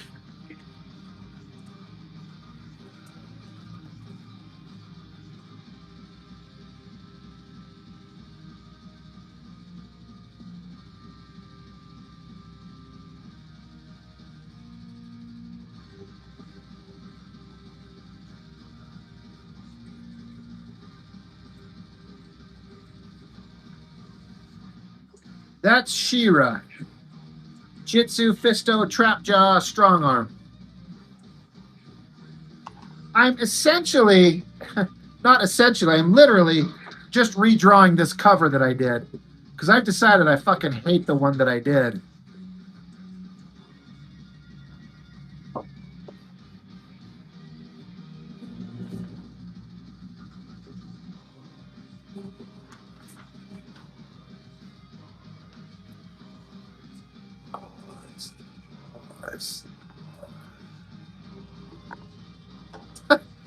Drink. That's my wife, Patrick. Hands off.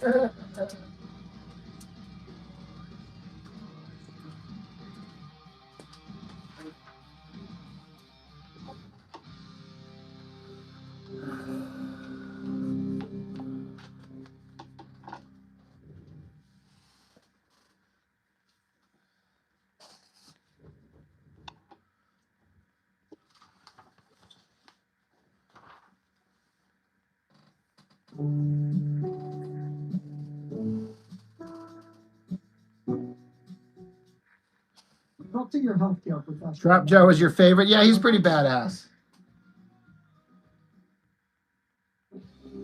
In my fan comic, I turned him into a good guy.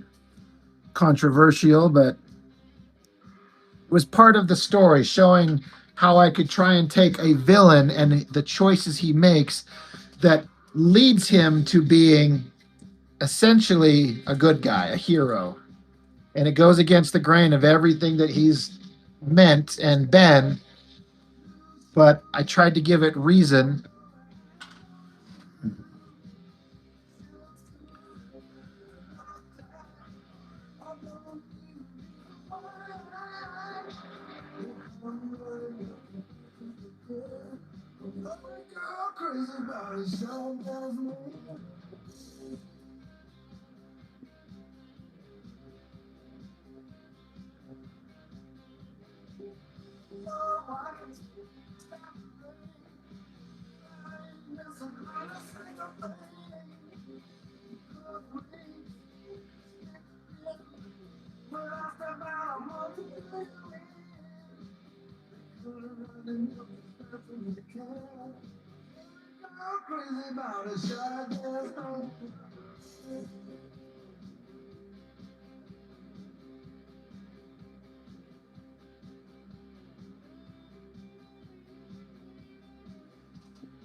ZZ Top's Eliminator is a 10 out of 10 album.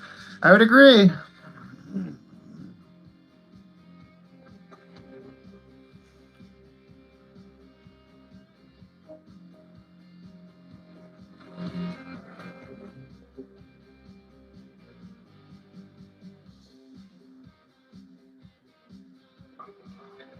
Uh-oh.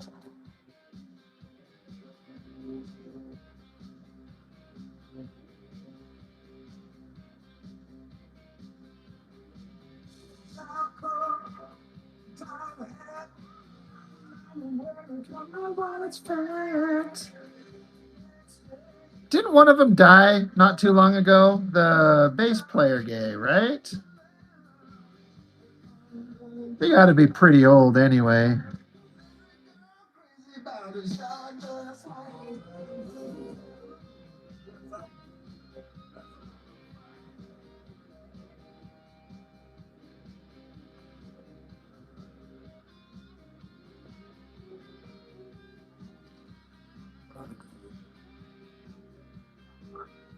From Cancer. Yeah, that's a bummer.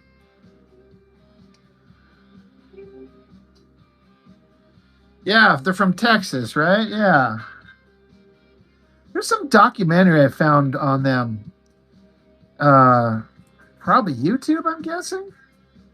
That was really interesting. That kind of introduced me to a couple of their songs I'd never even heard of.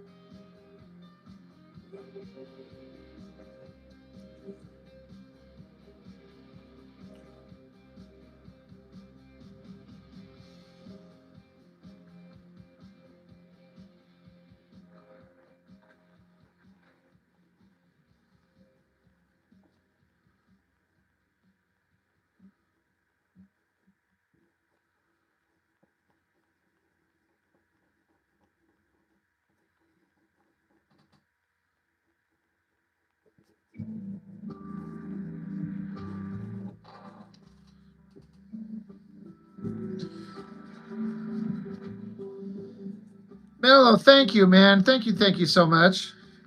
Hope you have a good night, sir. And thank you. Yeah, I'll be can't wait to see that, man. The drink your dad was in a ZZ Top.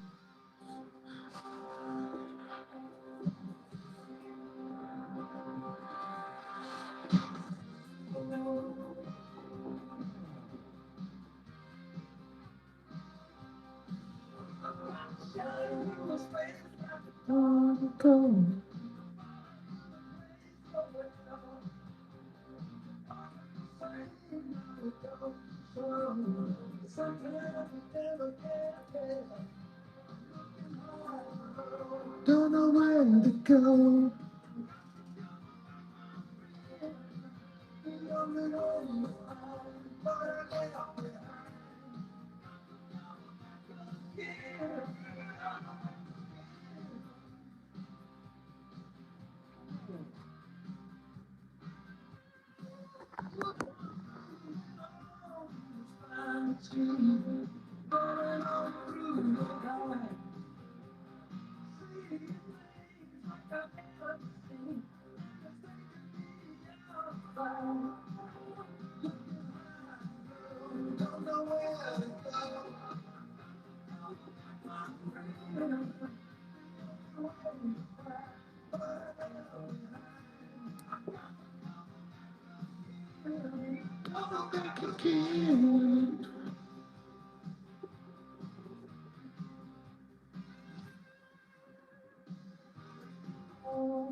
Urkel, you just become my new best friend. You wanted to be in a CCR cover band?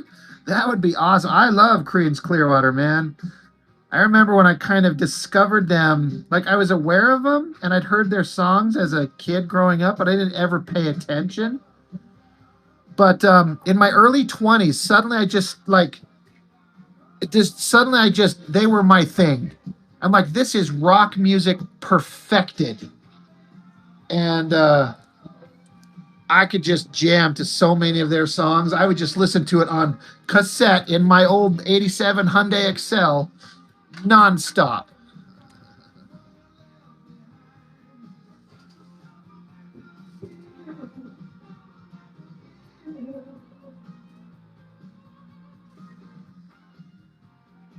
In fact, you're going to make me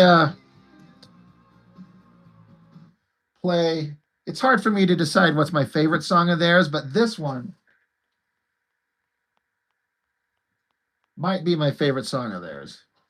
commercial first, I'm sure. Yeah. Introducing new frosted sodas and floats.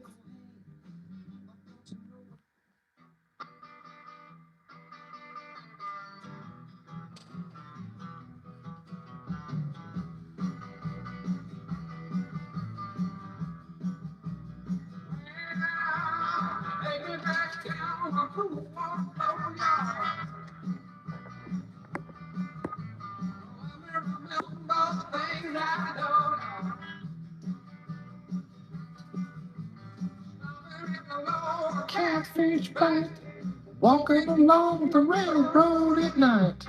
Barefoot girls dancing in the moonlight. I sang this at karaoke once. It was awful.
Panda, my dude, you should be getting your package in the mail the next day or two.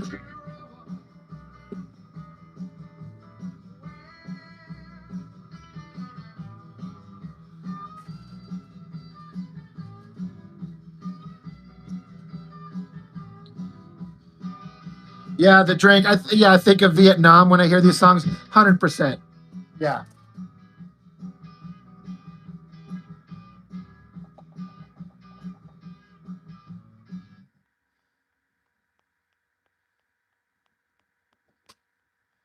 I am the same way.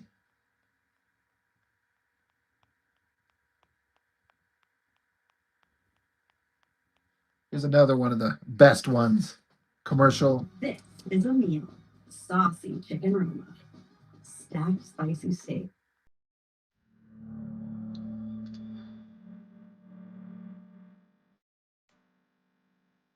Patrick, I've got a friend of mine who wants me to draw her as like an anime girl, and so I did one pose, and she kind of liked it, but she wanted it a little bit different, so she's been bugging me forever to like try some different poses. So I'm like, all right, let me do some. So I'm just doing some sketches to find something that she'll like, so I could do a finished drawing for her, and she could leave me alone.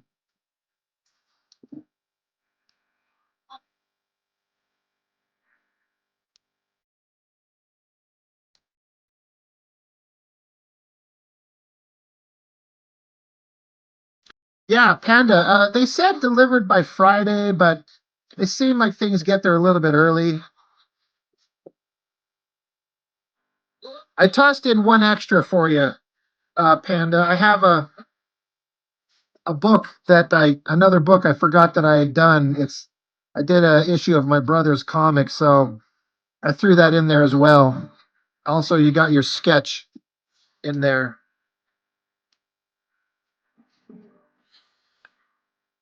Yeah, the drink. I use How to Draw Comics the Marvel Way. I've referenced that thing a million times. I think there's really interesting things in there to learn from if you're starting out. And even if you're not starting out, there's good things to learn in there.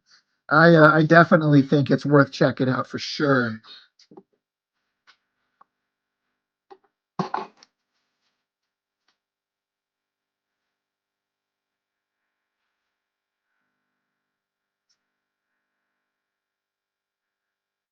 No, Panda, that's it. Yeah, it's the comic Bliss. Yeah. You don't already have it, do you, for some reason? Is this going to be one of those weird scenarios where you actually already have it because you got it from him? That would be hilariously ridiculous.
I just started a brand new job and I get a call and my mom says, "Don't panic, but the house is on fire." Moses was hands on literally every day just to make sure that we could get back in our home as swiftly as possible. Yeah, I will always be an Allstate customer.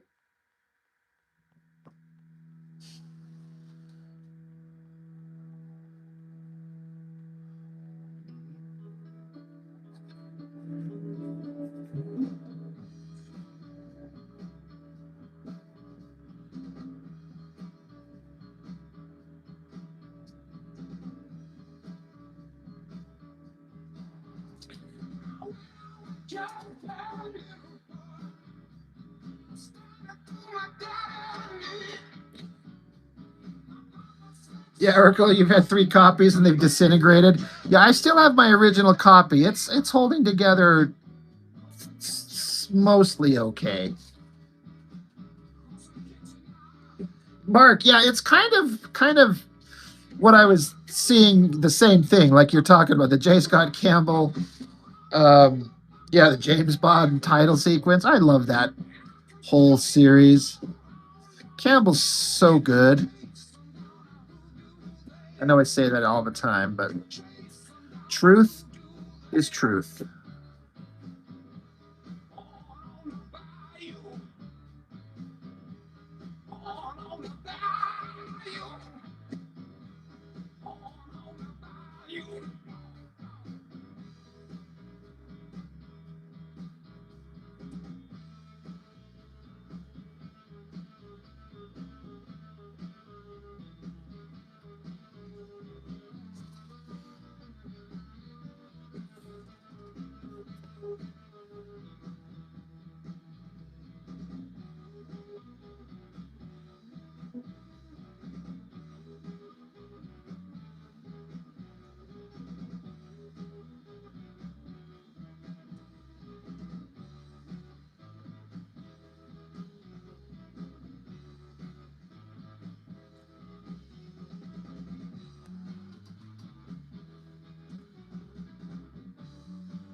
Todd had to go. He told us he was going to go in and destroy his bathroom.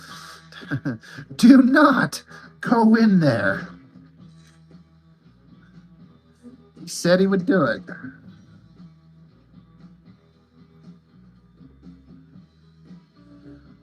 We thought we lost you, Todd.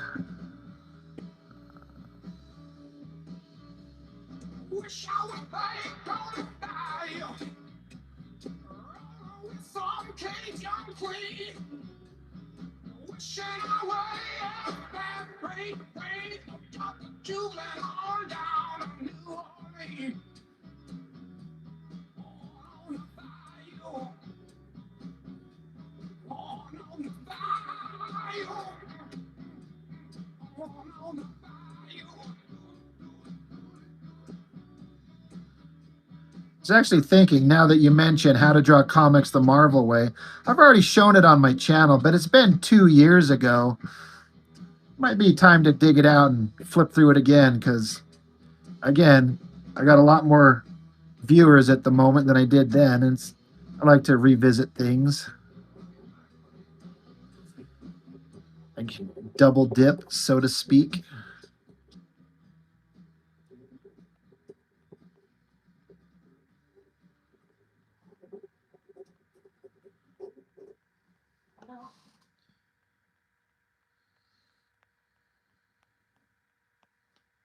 Nobody likes a cracked windshield. Yeah, I don't know that one. I give you to SafeLight.com and get it fixed now and pay later. Awesome. SafeLight can come to you for free. Don't wait. Get fixed now and pay later at SafeLight.com.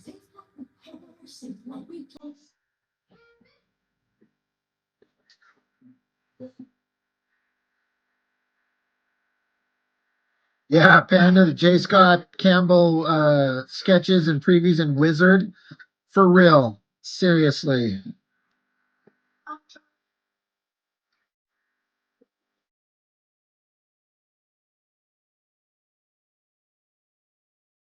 It's not one of your favorites, Mark? Didn't do something for it? I just thought it was interesting. I still base all my sketchy figure work construction on how they show it in that book.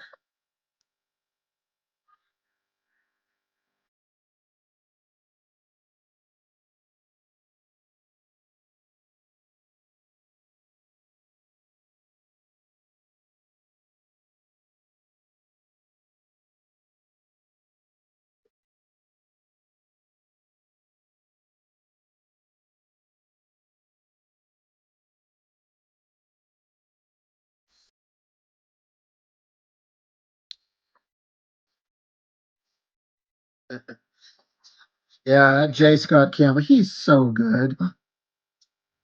My buddy inker Chuck Gibson, I mean, he got to work around him a little bit and see his process firsthand. So that's kind of neat.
Yeah, Vushima. Yeah, that was him. In fact, I've got it sitting right here behind me. I kind of lost track of it, and then I find it, and I go, "Oh yeah, I sat it right there, so I wouldn't lose track of it."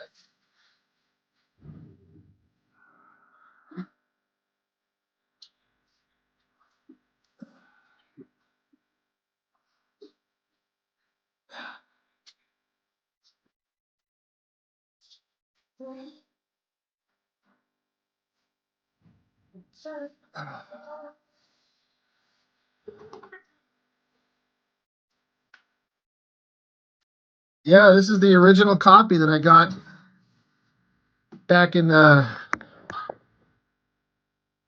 I don't know, early 90s, I think. It's holding together. Originally printed 1 year after I was born. Although it has a stronghold, don't be afraid. Power on.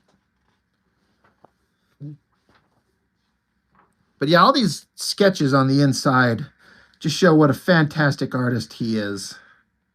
It's all so good. Yeah, there it is. I remember a lot of these tools. I mean, I still use basically these tools right here: pencil, ink nib, and a brush. Of course, I've incorporated, like I could literally show you, like, there's a pencil. There's the ink nib right there. Got that. Then the brush. Got to move stuff around.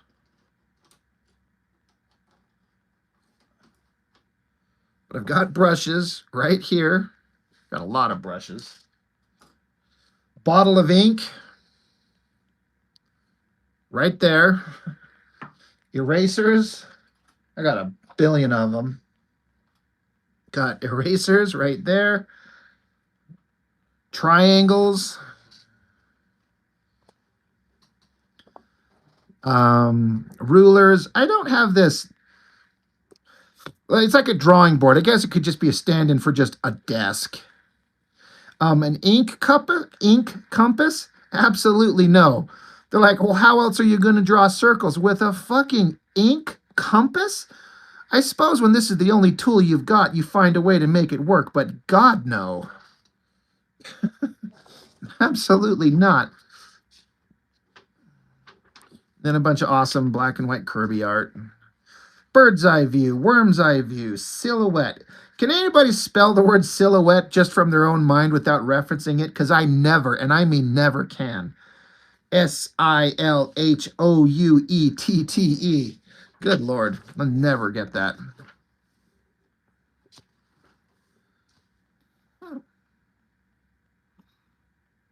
Even the technology they show. These passenger planes with the 3 engines, the one mounted in the tail, those are old technology that I think are barely flying for like a mail carrier anymore. They're not commercially available. They were never very reliable. Old school 6-shooter, an old, like, that's a car from the 70s. You were almost there, Drink.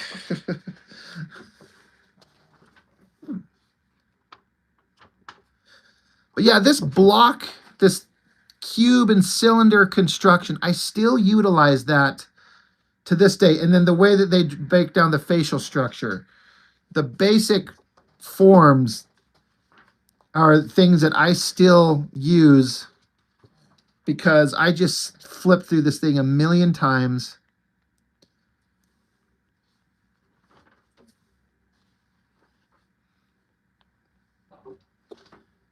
And then this like idea of how to make a circle and find the center of a square, you know, draw a rectangle or a square, even if it's in perspective, you just connect the corners, you can find the center. Same thing with the circle. If you've got a circle, just put a square around it and then connect the corners, you find the center of a circle. And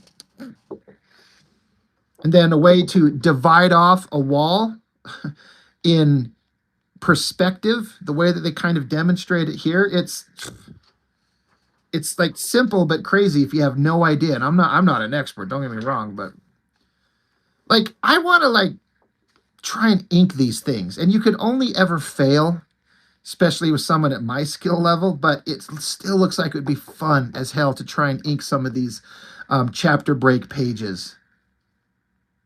And then you can just see this. It looks like a very soft lead that he uses. Like I'm basically doing a video right now. I should just copy this video and cut it up and just make it my video.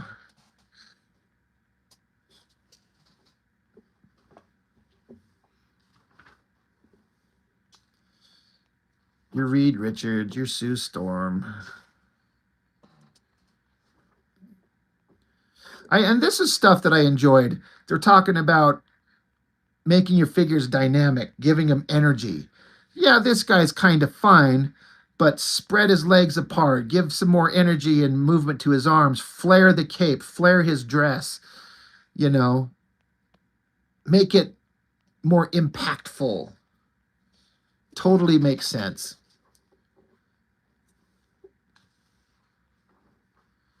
This Thor picture, I've always loved that. Though I have to say, I'm not a fan, as if I'm one to critique, of the energy coming off Thor's hammer there. It's kind of weak.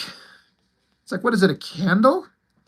Like all the energy in these blast lines really works, and the power of his pose, the angle, his face. But that little energy on his hammer kind of doesn't work.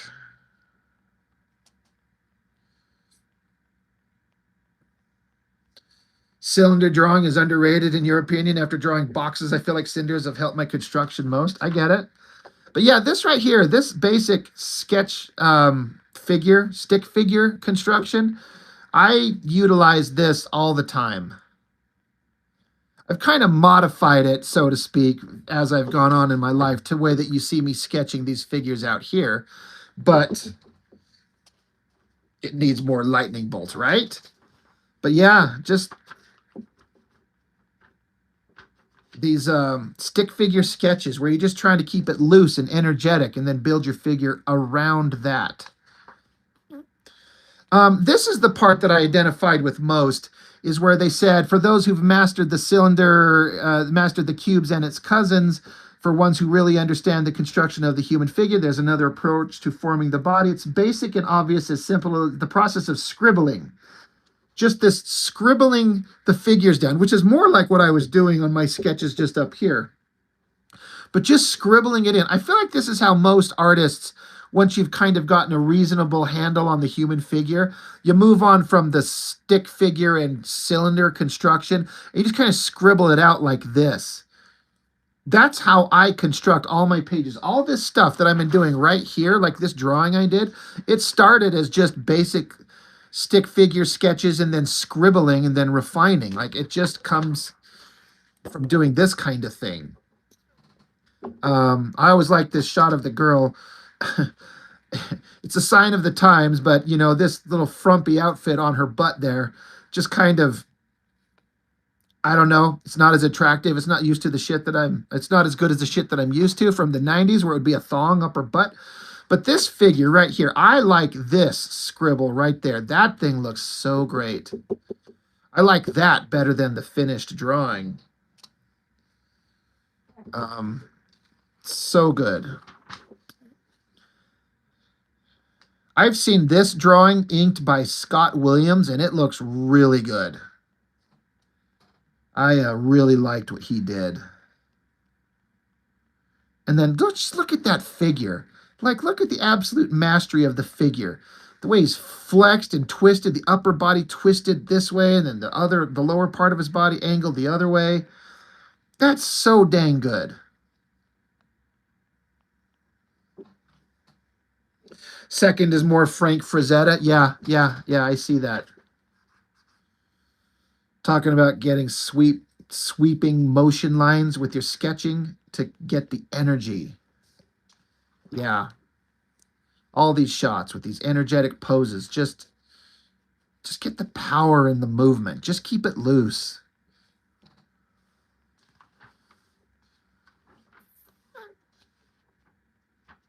I always liked that pose right there. I like that.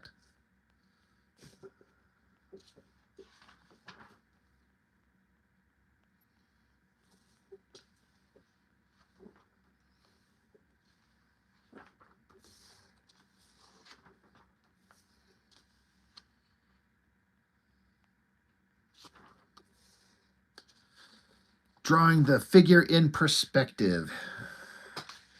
Yeah, this is a trickier element, you know, low angles, high angles, and keeping everything kind of correct. I usually just end up eyeballing it, and that is why I fail miserably. Anyway, oh, this headshot. Like, what a challenge that would be to ink that. Because that's not a drawing designed to be inked. So how would you do it? Say you had to for some reason. Where do you even start inking a thing that was never meant to be inked? But I love that shot. That's so good.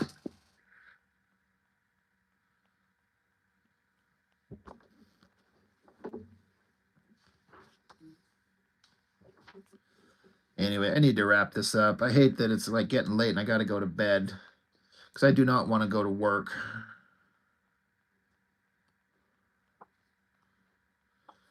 But I got to get my paper.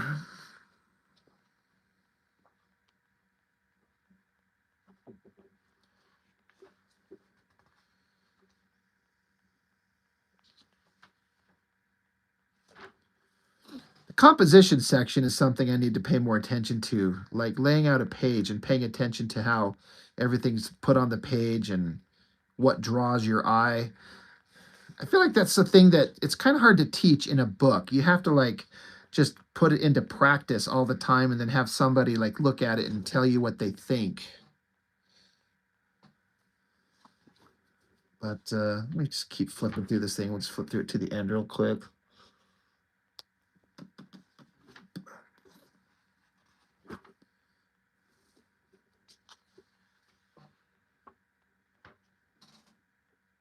Yeah, Mark, composition is hard but important. I like these pages that show here's a story and it's all kind of like boring mid-range shots. So, you know, like a Valiant comic book. And then they redraw the entire thing with more dynamic, dramatic angles. And it's really interesting to see how the drama is punched up by just changing the angles. Being a cinematographer, moving the camera around and capturing the best angles.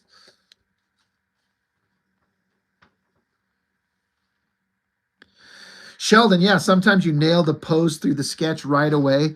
Yeah, sometimes I've discovered that where like you just going along and then you get the sketch and for some reason it just works instantly. I assume most artists have the same thing where sometimes you have days where nothing you do works and just everything you put down on paper or digital or whatever you do, it's just ass. But then there's other days where it just works and it's just flowing. Trying to get to the inking section. There we go. The art of inking. Yeah. Anybody ever tried doing this using a straight edge, holding it at an angle, and then bracing your brush up against the ruler and doing this? I've tried it. That is so hard. It is some bullshit. That sucks. You know, be grateful for modern tools where you can get an ink line where you don't have to learn and master that. That thing sucks. Yeah. What is your ratio to killer days to bummer days? Yeah, it's usually more bummer days than killer days. So that's why you really learn to appreciate the killer days. They're not very often, but they are there. And then this example of here's a balanced inked page and then showing an example of taking that and overworking the shit out of it and throwing a ton of lines in it, or vice versa, under inking it. And I actually think that this version, under inking it, where they don't have a lot of line weights and heavy shadows, I think this still works. Coloring would make this pop and work just fine. I get their point where, you know, they're saying that the inker didn't get nearly enough line variety in his lines. Like their point is there, but I think it still works. Panda, I would screw up that brush and ruler technique so bad. Yeah, I would ruin a page in a heartbeat for real. Again, I tried it a couple of times and no way. That is it's just awful.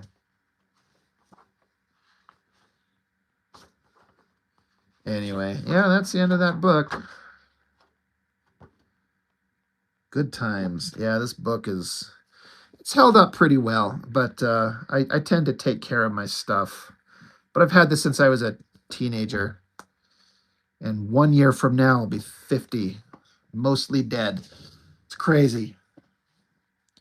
Jaro, you prefer that under-inked one? That's what I was saying. I kind of get it. I kind of agree.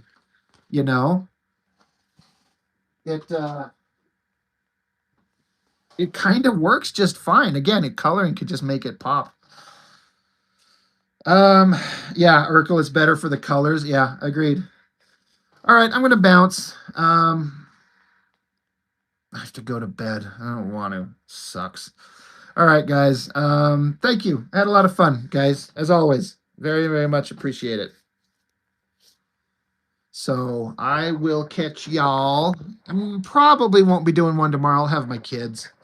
But Thursday, probably have Jessica on. She'll probably be drawing with me. So that might happen on Thursday. So thanks, everybody.